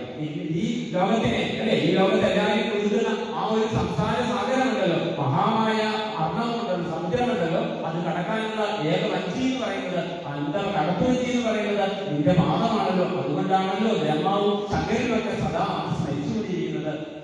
ആദിത്യമില്ലാതെ പരമാത്മാവല്ലോ, ആദിയില്ല, നമുക്കെല്ലാം ആദ്യം ജനിച്ചത് ഇവിടെയാ അല്ലെ, മരിച്ചത് ഇവിടെ. ആദ്യമുണ്ട്, അന്തവും മദ്യമുണ്ടാകും. ഇവിടെ ആദ്യമില്ല, മദ്യമുണ്ട്, മദ്യത്തിൽ നമ്മൾ കാണും, പക്ഷെ ആദ്യമില്ല, അന്തവുമില്ല. നമ്മൾ കണ്ടുകൊണ്ടിരിക്കുന്ന മദ്യം എന്ന് പറയാം, പക്ഷെ ആദ്യമില്ല, അന്തവുമില്ല. അപ്പം ശ്രീകൃഷ്ണ മഹർഷി തെരഞ്ഞുക അദ്ദേഹത്തെ സ്തുതിക്കുക. പുത്രഭാര്യ അന്ന നിലയാന്തപൂർവ്വത്തിനായി ഒഴുകിയിടും എന്നെ ഇന്തിരുവഴി പട്ടവാ ചെറിയ കരുണാകടാക്ഷങ്ങൾ തന്നാൽ സത്വരത്തിനെ അനുഗ്രഹിക്കാനേ. മഹർഷിമാർ നമ്മൾ ഗൗതമ മഹർഷിയെ കണ്ടു അല്ലെ, ഗൗതമ മഹർഷിയെ കണ്ടു, അവിടെയാണ് അഭിനയമായിട്ട് കഴിഞ്ഞിരുന്നത്. പുനരുമായിട്ട് വസിഷ്ഠ മഹർഷിയെ കണ്ടു, അരുന്ധതിയുണ്ട്, അഗ്നി മഹർഷിയെ കണ്ടു, അനശ്വരിയുണ്ട്. അപ്പൊ മഹർഷിമാർക്ക് സകുടുംബം അല്ലെങ്കിൽ ഗാർഹസ്ഥ്യ ആശ്രമത്തിൽ കഴിയുന്നവരുണ്ട്. സന്യാസിമാര് എല്ലാം ഉപേക്ഷിച്ചുകൊണ്ട് ഒന്നുമില്ല, വേറെ ഇല്ല, ഈശ്വരൻ മാത്രമേ ഉള്ളൂ എന്ന് പറഞ്ഞ് നടക്കുന്നത്, കാഷായ വേഷം ധരിച്ചു പോകുന്നവര് അത് സന്യാസിമാരാണ്. അല്ലാതെ മനുഷ്യന്മാർക്കൊക്കെ ഗൃഹസ്ഥാശ്രമമാകാം. സംശയം തോന്നണ്ട, എന്താണ് ഇങ്ങനെ സംസാര ബന്ധത്തിൽ രക്ഷിക്കണമെന്ന് പറയാൻ കാരണം എന്താ, ഗൃഹസ്ഥാശ്രമമാകാം. അതുകൊണ്ടാണ് പറയുന്നത്. മന്ത്രഗതരന്മാരായ ജനങ്ങളെ പന്മഹാമായ അപ്പൊ രാമനാമത്തിന്റെ പ്രാധാന്യം എന്താണ്, ആ അനുഗ്രഹം എന്താണ് അതിനെ കുറിച്ച് പറയുകയാണ്. ചെയ്യുന്നതും ആരെയാണ്, പന്മന്ത്ര ജപവിരുദ്ധന്മാരാം ജനങ്ങളെ. ആരാണോ നാമം ജപിക്കാത്തത് അവരെയാണ് ഈ മഹാമായ ചെയ്യുന്നത്, ബന്ധിപ്പിക്കുന്നത്. ആരാണോ നാമം ജപിക്കുന്നത് അവരെ അങ്ങനെ കടത്തുക തന്നെ ചെയ്യുന്നു പറയുന്നു. അങ്ങനെ പറഞ്ഞിട്ട് കൊണ്ട് രാഘവനെ ചെയ്തു നിത്യവും ഉപാസന ശുദ്ധമായിരിക്കൊരു ചിത്തം ഞാൻ അറിഞ്ഞത്രേ. കാണാനായി വന്നുവിനെ സന്തതം എന്നെ തന്നെ ശരണം പ്രാപിച്ച് മന്മന്ത്രോപാസകന്മാരായി നിരപേക്ഷന്മാരുമായി സന്തുഷ്ടന്മാരായുള്ള ഭക്തന്മാർ എന്നെ നിത്യം ചിന്തിച്ചവണ്ണം തന്നെ കാണായി വന്നിട്ടുള്ളൂ. ഇന്നലെ പറഞ്ഞല്ലോ, ഈ മാഷ് പറഞ്ഞു എവിടെയാണ് നീ വസിക്കുന്നത്, ഇങ്ങനെയുള്ള ഭക്തന്മാരുടെ മനസ്സാകുന്ന ഹൃദയമാകുന്ന മന്ദിരത്തിലാണ് എന്ന് പറഞ്ഞ ഇവിടെ പറഞ്ഞു. ഇങ്ങനെയുള്ളവർക്ക് അങ്ങനെയുള്ളവർക്ക് എങ്ങനെ സദാസമയം ആ ധ്യാനിക്കുന്നത്, സ്മൃതിയിരിക്കുന്നവര്, അങ്ങനെയുള്ള കർമ്മങ്ങൾ ചെയ്യുന്നവര്, മന്ത്രോപാസിക്കുന്നവര്, അവർക്ക് തീർച്ചയായിട്ടും അതിന് ഞാൻ ഉണ്ടാവും എന്ന് പറയുകയാണ്. സമ്പത്തി വഹിച്ചിടും ബ്രഹ്മജ്ഞാനമുണ്ട അല്പവും അതിലില്ല സംശയം നിരൂപിച്ച താപസോതമമാൻ എന്നെ സേവിക്ക മൂലം പ്രാപിക്കുമല്ലോ സായുജ്യത്തെ കനാശം. എപ്പോഴാണ് അങ്ങയുടെ ദേഹം നശിച്ച് ആ സമയത്ത് അങ്ങ് സായുജ്യം അല്ലെ, സായുജ്യം ചെയ്യുക എന്ന് പറഞ്ഞാൽ ഒരു മഴത്തുള്ളിയായ ഒരു എന്താ പറയുക, മഴത്തുള്ളിയായ നമ്മുടെ സാഗരത്തിലേക്ക് വീണാൽ പിന്നെ മഴത്തുള്ളിയില്ല, മഴത്തുള്ളി എന്നുള്ള അസ്തിത്വമില്ല, ആ വ്യക്തിത്വമില്ല, പിന്നെ സാഗരമില്ല. മനസ്സിലായാലും പണം സായുജ്യം, ആ സ്നേഹസാഗരനായ കരുണാസാഗരനായ ആ ഭഗവാനിലേക്ക് നമ്മൾ ചോദിക്കും. പിന്നെ നമ്മളില്ല, പിന്നെ ഞാനില്ല, പിന്നെ കടലിലേ എനിക്ക് ഈശ്വരനെ. ഈ കുട്ടിയെ കുറിച്ച് പറയുമ്പോൾ സായുജ്യമല്ലാതെ വേറെയില്ല, സാലോക്യമുണ്ട്. ഭഗവാന്റെ ലോകത്ത് മാത്രമേ എത്താൻ പറ്റുള്ളൂ. ഡൽഹിയിലെത്തി, പക്ഷെ പ്രധാനമന്ത്രിയെ കാണാനില്ല, ഡൽഹി കാണുക എന്ന് പറയുന്ന പോലെ. മനസ്സിലായില്ലേ? അപ്പൊ സാലോക്യം ആ ലോകത്തെത്താൻ പറ്റും. പിന്നെയോ സായുജ്യം, ആ രൂപമാകാൻ പറ്റും, ആ രൂപത്തിലേക്ക് നടക്കാൻ പറ്റും. സാലോക്യം, സായുജ്യം, സാമീപ്യം, സമീപത്തെത്താൻ പറ്റും. പക്ഷെ സായുജ്യം എന്ന് പറഞ്ഞാൽ ഭഗവാനെ ലഭിച്ചിരിക്കുക, പിന്നെ ഇല്ല, പിന്നെ ഞാനില്ല, അത് പറയാൻ ഞാനില്ല, ഞാൻ ഭഗവാനായി മാറി. അപ്പൊ അതുകൊണ്ട് സുധീഷൻ, ഈ അഗസ്ത്യ മഹർഷിയുടെ ശിഷ്യനായിട്ടുള്ള സുധീഷന് ഭഗവാന്റെ അനുഗ്രഹം എന്താണ്, എന്നിട്ട് സായുജ്യമുക്തി ലഭിക്കും എന്നാണ് പറയുന്നത്. എന്നിട്ടോ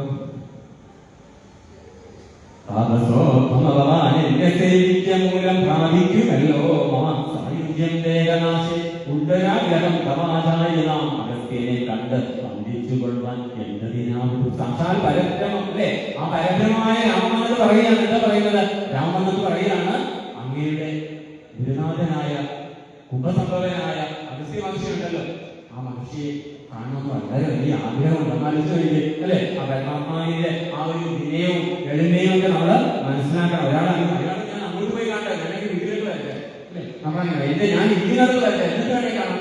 അങ്ങനെയല്ല, എനിക്കൊന്ന് കാണണം, ഞാൻ അങ്ങോട്ട് പോകാൻ തയ്യാറാണ്, കാണാൻ കഴിയുമോ എന്ന് ശിഷ്യനോട് ചോദിക്കുകയാണ്. മധുതോന്നിയതിൽ ഞാൻ കാട്ടുകേ നല്ല വഴി കൂടെ രാജന്യെ വസിക്കണം ഇവിടെ. ഞാനില്ലേ കൂടെ, ഞാൻ മുൻപോയിക്കാം, പക്ഷെ എന്ത് വേണം? ഇന്നിവിടെ കഴിയണം. എല്ലാവർക്കും ആഗ്രഹമാണ് ആ പരമാത്മാവിനെ ഒരു നാളെങ്കിലും അന്തി ഇറങ്ങുക, അല്ലെ? ഗുഹൻ ചെയ്തതുപോലെ, ആ ഭരദ്വാജൻ ചെയ്തതുപോലെ, അക്രി ചെയ്തതുപോലെ ഇവിടെ ആരെ പറയും? ശ്രീകൃഷ്ണൻ കൃഷി പറയുകയാണ്. നാളുണ്ട് ഞാനും കണ്ടിട്ടുണ്ട്. ഇപ്പൊ ഞാനും കണ്ടിട്ട് കുറെ നാളായി. ശിഷ്യനായ ശ്രീകൃഷ്ണ പറയുകയാണ്, ഉത്തമാനന്ദം കൊണ്ട് രാത്രിയും കഴിഞ്ഞപ്പോൾ ഉത്താനം ചെയ്ത് സന്ധ്യാവന്ദനം കൃത്വ ശീഘ്രം പ്രീതനാം നദിയോടും ജാനകി ദേവിയോടും സോദരനോടും അന്തം നടന്നു. ശരിക്കും കൃത്യത അല്ലേ? നമ്മളിപ്പോ വെള്ളിയാഴ്ചയാണ് അമ്പലത്തിൽ പോയി, പിന്നെ നമ്മൾ അടുത്ത വ്യാഴ്ച വെക്കാം, അങ്ങനെ അടുത്ത വ്യാഴ്ച കണ്ടാൽ നല്ലത്. പക്ഷേ ഈ രാമന്റെ യാത്രയിൽ നമ്മൾ കാണുന്ന ഒരു കാര്യം കൃത്യമായി പ്രഭാത സന്ധ്യയാവട്ടെ, മധ്യാഹ്ന സന്ധ്യയാവട്ടെ, സായന സന്ധ്യയാവട്ടെ, ആചാരങ്ങൾ, അനുഷ്ഠാനം താൻ ചെയ്യുന്നത് എന്തൊക്കെ നടന്നാലും ആ അനുഷ്ഠാനത്തിൽ യാതൊരു വിട്ടുവീഴ്ചയില്ല എന്നുള്ളത്. നമ്മളാണ് ഇന്ന് മഴ പെയ്യാൻ സാധ്യതയുണ്ട്, ഇതേ കണ്ടില്ലേ? മഴ പെയ്യാൻ സാധ്യതയുണ്ട്. അത് കുട കൊണ്ടുപോയാലും അറിയാം. അതുകൊണ്ട് ഇന്ന് അമ്പലത്തിൽ നമുക്ക് പെട്ടെന്ന് ഒഴിവാക്കാൻ പറ്റുന്ന സാധനം എന്താ?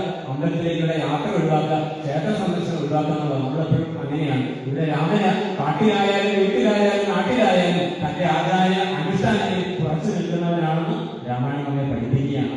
അപ്പൊ അങ്ങനെ ഗുരുവാരാണ് ഇവിടെ പറഞ്ഞ ഗുരു അഗസ്ത്യൻ, അല്ലെ? കുംഭസംഭവൻ എന്ന് അറിയപ്പെടുന്ന വലിയ കഴിവുള്ള പേരിന്റെ അത്രയേ ഉള്ളൂ. പക്ഷെ ഭയങ്കര വലിയ കഴിവുള്ള ഒരു പർവ്വതത്തെ പോലും, അഹങ്കരിച്ച പർവ്വതത്തെ പോലും നിലയിൽ നിർത്തിയാണെന്നാ പറയുന്നത്. അപ്പൊ അങ്ങനെയുള്ള അഗസ്ത്യ മത്സരത്തിൽ കൊണ്ടുപോകാമെന്ന് ശിഷ്യനായ ശ്രീകൃഷ്ണ മത്സരം പറഞ്ഞു. അഗസ്ത്യ സന്ദർശനം അനുദിച്ചപ്പോൾ ബാലൻ വാസിക്കുന്നത് സൂര്യൻ ഉദിച്ചു. പിറ്റേന്ന് സൂര്യൻ ഉദിച്ചപ്പോൾ അർഘ്യവും നൽകി മഹാകാനനമാകെ നടകൊണ്ടിരു മന്ദം മന്ദം സർവർക്ക് ഫലമാഠ്യ സംഭൃതം അനാമൃത സഞ്ജയക്ഷേവിതം. നമ്മുടെ നാട്ടിലെ ചില മരങ്ങൾ അല്ലെങ്കിൽ ചെടികളൊക്കെ ചില നേരങ്ങളിലൊക്കെ ആയിരിക്കും പൂക്കൾ കളിക്കൽ. ഇത് എല്ലാ കാലത്തും വസന്തകാലത്തിരിക്കുന്നതരത്തിലുള്ള അങ്ങനെയുള്ള വൃക്ഷങ്ങളുള്ള ചെടികൾ, ലതകൾ, വള്ളികൾ, മരങ്ങൾ, അതാണ് ഇവിടെ മുഴുവൻ കാണാൻ പറ്റുക. നാനാ പക്ഷികൾ, പിന്നെയോ സമൃദ്ധം നാനാമൃഗ സഞ്ജയ വിഷേവിതം. എല്ലാ മൃഗങ്ങളും, അല്ലെ? ആനയുണ്ടെങ്കിൽ മറ്റു മൃഗങ്ങൾ ചിലപ്പോൾ അടുക്കില്ല, സിംഹമുണ്ടെങ്കിൽ മറ്റു മൃഗങ്ങൾക്ക് പേടിയ. ഇവിടെ ഇങ്ങനെയല്ല, സർവ്വമൃഗങ്ങളും സഹോദരന്മാരായിട്ടല്ലേ. കഴിഞ്ഞ ദിവസം സൂചിപ്പിച്ചു ദേവി ഭാഗവതം പറയുന്ന, ദേവി ഭാഗവതത്തില് പറയുന്നത് ആ കാട്ടില് സുരത രാജാവിനെ ചെല്ലുമ്പോഴത്തേക്ക് സുരേന്ദ്രസും ആകർഷിയുടെ അടുക്കലേക്ക് ചെല്ലുമ്പോൾ ആ ആശ്രമത്തില് എല്ലാ മൃഗങ്ങളും ഒരേപോലെ തൊഴിൽ കഴിച്ച് നടക്കുന്ന അവസ്ഥയിൽ കാണുന്നു പറഞ്ഞു. എന്താണ് കാരണം എന്ന് അന്വേഷിക്കുന്നുണ്ട്. എന്ന് പറഞ്ഞതുപോലെ ഇവിടെയും അങ്ങനെ വെളിപ്പെടുത്തുന്ന മൃഗങ്ങൾ, ക്രൂര മൃഗങ്ങൾ എല്ലാം, ശാന്തരായിട്ടുള്ള മൃഗങ്ങൾ എല്ലാവരും ഒരുപോലെ ഏകോദര സഹോദരങ്ങളെ പോലെ കാണുക. അതാണ് ആശ്രമത്തിന്റെ പവിത്രത, അതാണ് ആശ്രമത്തിന്റെ ധന്യത, അതാണ് ഈ ആശ്രമങ്ങളുടെ എന്താ പറയുക പരിശുദ്ധി എന്ന് പറയുന്നത്. ആ പരിശുദ്ധിയുടെ ശക്തിയാണ്. കാനനം ജാതി വൈരഹിത ജന്തു. അവിടെ ജാതിയില്ല, അവിടെ ഏത് പക്ഷിയാണ്, ഏത് മൃഗമാണ്, അങ്ങനെയൊന്നുള്ള ഒരു തരത്തിലുള്ള തിരിവുകളില്ല, ഒരു തരത്തിലുള്ള വ്യത്യാസങ്ങളില്ല, വൈജാത്യങ്ങളില്ല. അന്തര സമാനമാനന്ദാനാര്യാമണി അന്തരവേദത്വനി അന്യതാനുഭവം ബ്രഹ്മക്ഷിപ്രവരന്മാരകരവലികളും സമ്മോദം പൂണ്ടുവാഴും മന്ദിരങ്ങൾ. അങ്ങോട്ട് പോയിക്കൊണ്ടിരിക്കുക. എവിടെയാണ്? അഗസ്ത്യാശ്രമത്തിലേക്ക്. അപ്പൊ കാണുന്ന കാഴ്ചകളാണ് ഇതൊക്കെ. അവിടെ കാണുന്നത് ഒരു വസന്ത വിരിഞ്ഞു നിൽക്കുന്നത് പോലെ പൂക്കൾ. മൃഗങ്ങളാണെങ്കിൽ ഇത്രമാത്രം മനുഷ്യരെക്കാൾ ശാന്തസ്വഭാവികളായ മൃഗങ്ങൾ, കളപൂജൽ പൊഴിക്കുന്ന പക്ഷികൾ എല്ലാം കണ്ടിട്ട് ഒരു സ്വകീയമായ അനുഭവത്തിലാണ് ശ്രീരാമേന്ദ്ര ഉള്ളത്.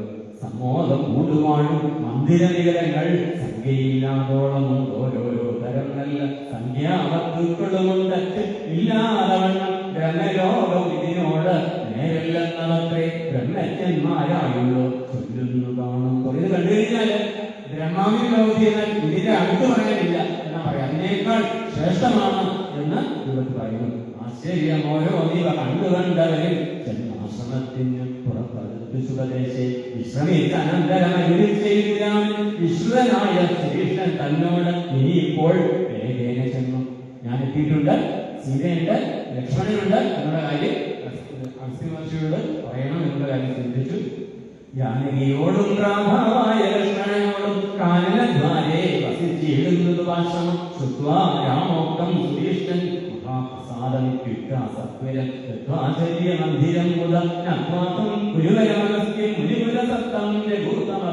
മന്ദിരം രാമമന്ത്രാർത്ഥയാജ്ഞാനന്തരം ശിഷ്യ ശിഷ്യന്മാർക്കായി ധർമ്മത അഗസ്ത്യ രാമമുനീശ്വരൻ ആരൂഢവിനെ കൊണ്ടാനതോടും ആരാഗിയുടെ രണ്ടാമസ്കാരവും ചെയ്ത് രാമനാം ദാശരഥി സോദരനോടും നിജഭാമിനിയോടും മുണ്ടി ആഗതനായി ഇപ്പോൾ നിൽക്കുന്നു പുറത്തു ഭാഗത്ത് കാരുണ്യാഭേ കടലിന കണ്ടു ഭക്തിയോടെ സുധീക്ഷണമോശി നേരത്തെ പറഞ്ഞു പറയാനാളായി കണ്ടിട്ട് അല്ലെ. അതുകൊണ്ട് ആ ഒരു മനസ്സോടുകൂടി നിന്നിട്ട് തന്റെ ഗുരുവിനോട് പറയുകയാണ്. എന്താണ് ഈ സന്ദർഭത്തെ കുറിച്ച് പറയുന്നത്? രാമനും ലക്ഷ്മണനും സീതയും എന്നെ കാണാൻ വേണ്ടി പുറത്ത് കാത്തു നിൽക്കുന്നുണ്ട് എന്നുള്ള ആ ഒരു സന്ദേശം അറിയിക്കുന്നു.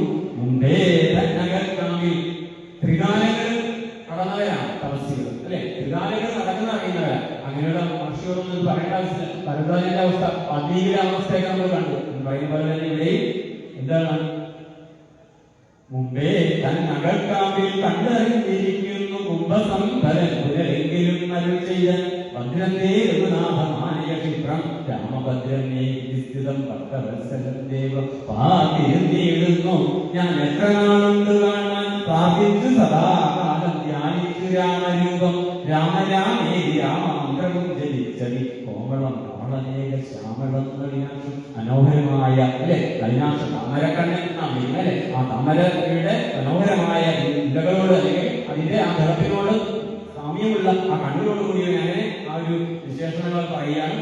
പിന്നെയോ സരവസമുദ്ധായോടും നിജ ശിഷ്യസഞ്ചയത്തോടും ഒരുപാട് ഭക്തന്മാര് ഒരുപാട് ശിഷ്യഗണങ്ങൾ കൂട്ടങ്ങൾ അവരുടെ ആ സമൂഹം ഇതെല്ലാം ചേർന്ന് ശ്രീരാമചന്ദ്രവക്രം പാത്തരുൾ ചെയ്യാൻ ഭദ്രന്റെ നിരന്തരമസ്തു സന്തതം രാമ ഭദ്രമേ വിദ്യാചിരമൈവ സമാഗമം യോഗ്യനായി ഇപ്പോ ഇഷ്ടാതിരിതലാത്മ ഭാഗ്യപൂർണത്വേന സംപ്രാപ്തനായി ഭവൻ ആദ്യമാസ്തരം മമ സഫലമത്രയല്ല മത്തവസാഫല്യം ഇത് ജഗത്തതേ. അഗസ്ത്യമുനി അല്ലെ അഗസ്ത്യ മഹർഷി ഇത്രയും ശ്രേഷ്ഠനായിട്ടുള്ള ഒരുപാട് ശിഷ്യരുള്ള അങ്ങനെയൊക്കെയുള്ള അഗസ്ത്യ മഹർഷിക്ക് രാമനെ കാണാൻ കഴിയും. അത് അദ്ദേഹം നേരത്തെ തന്നെ അറിഞ്ഞിരുന്നു. സുധീക്ഷണം എന്ന് പറയുന്നതിന് മുമ്പ് തന്നെ അദ്ദേഹത്തെ അറിഞ്ഞിരുന്നു. എന്നാൽ തന്നെ അല്ലെ അതൊന്നും പുറത്തു കാണിക്കാതെ അദ്ദേഹം യഥോചിതമായി സ്വീകരണം നൽകുക ചെയ്തത് തപസ്സാഫല്യം കാലപ്രകാലമായി തപസ്സനുഷ്ഠിക്കുന്നു അതിന്റെ സാഫല്യം ഇന്ന് അങ്ങനെ കണ്ടപ്പോഴാണ് എന്ന് പറഞ്ഞുകൊണ്ട് നമുക്ക് ആ ഭാഗം ഇന്നത്തെ ഭാഗം 10-ാം ദിവസത്തെ ഭാഗം അമ്മയുടെ പ്രഭാതങ്ങളിൽ സമർപ്പിക്കാൻ. തീർച്ചയായും പ്രതികൂലമായ ഒരുപാട് സാഹചര്യങ്ങൾ അല്ലെ മഴയും ഒക്കെയാണ്. എന്നിരുന്നാൽ പോലും രാമായണത്തെ കേൾക്കാനും രാമായണത്തെ അറിയാനും ഒക്കെ കുറെ പേരെങ്കിലും എത്തിച്ചേരുന്നു എന്നുള്ളത് വലിയ കാര്യമാണ്. അത് അമ്മയുടെ കാരുണ്യമാണ്. ആ കാരുണ്യത്തിന് മുന്നിൽ അമ്മയുടെ പ്രഭാതങ്ങളിൽ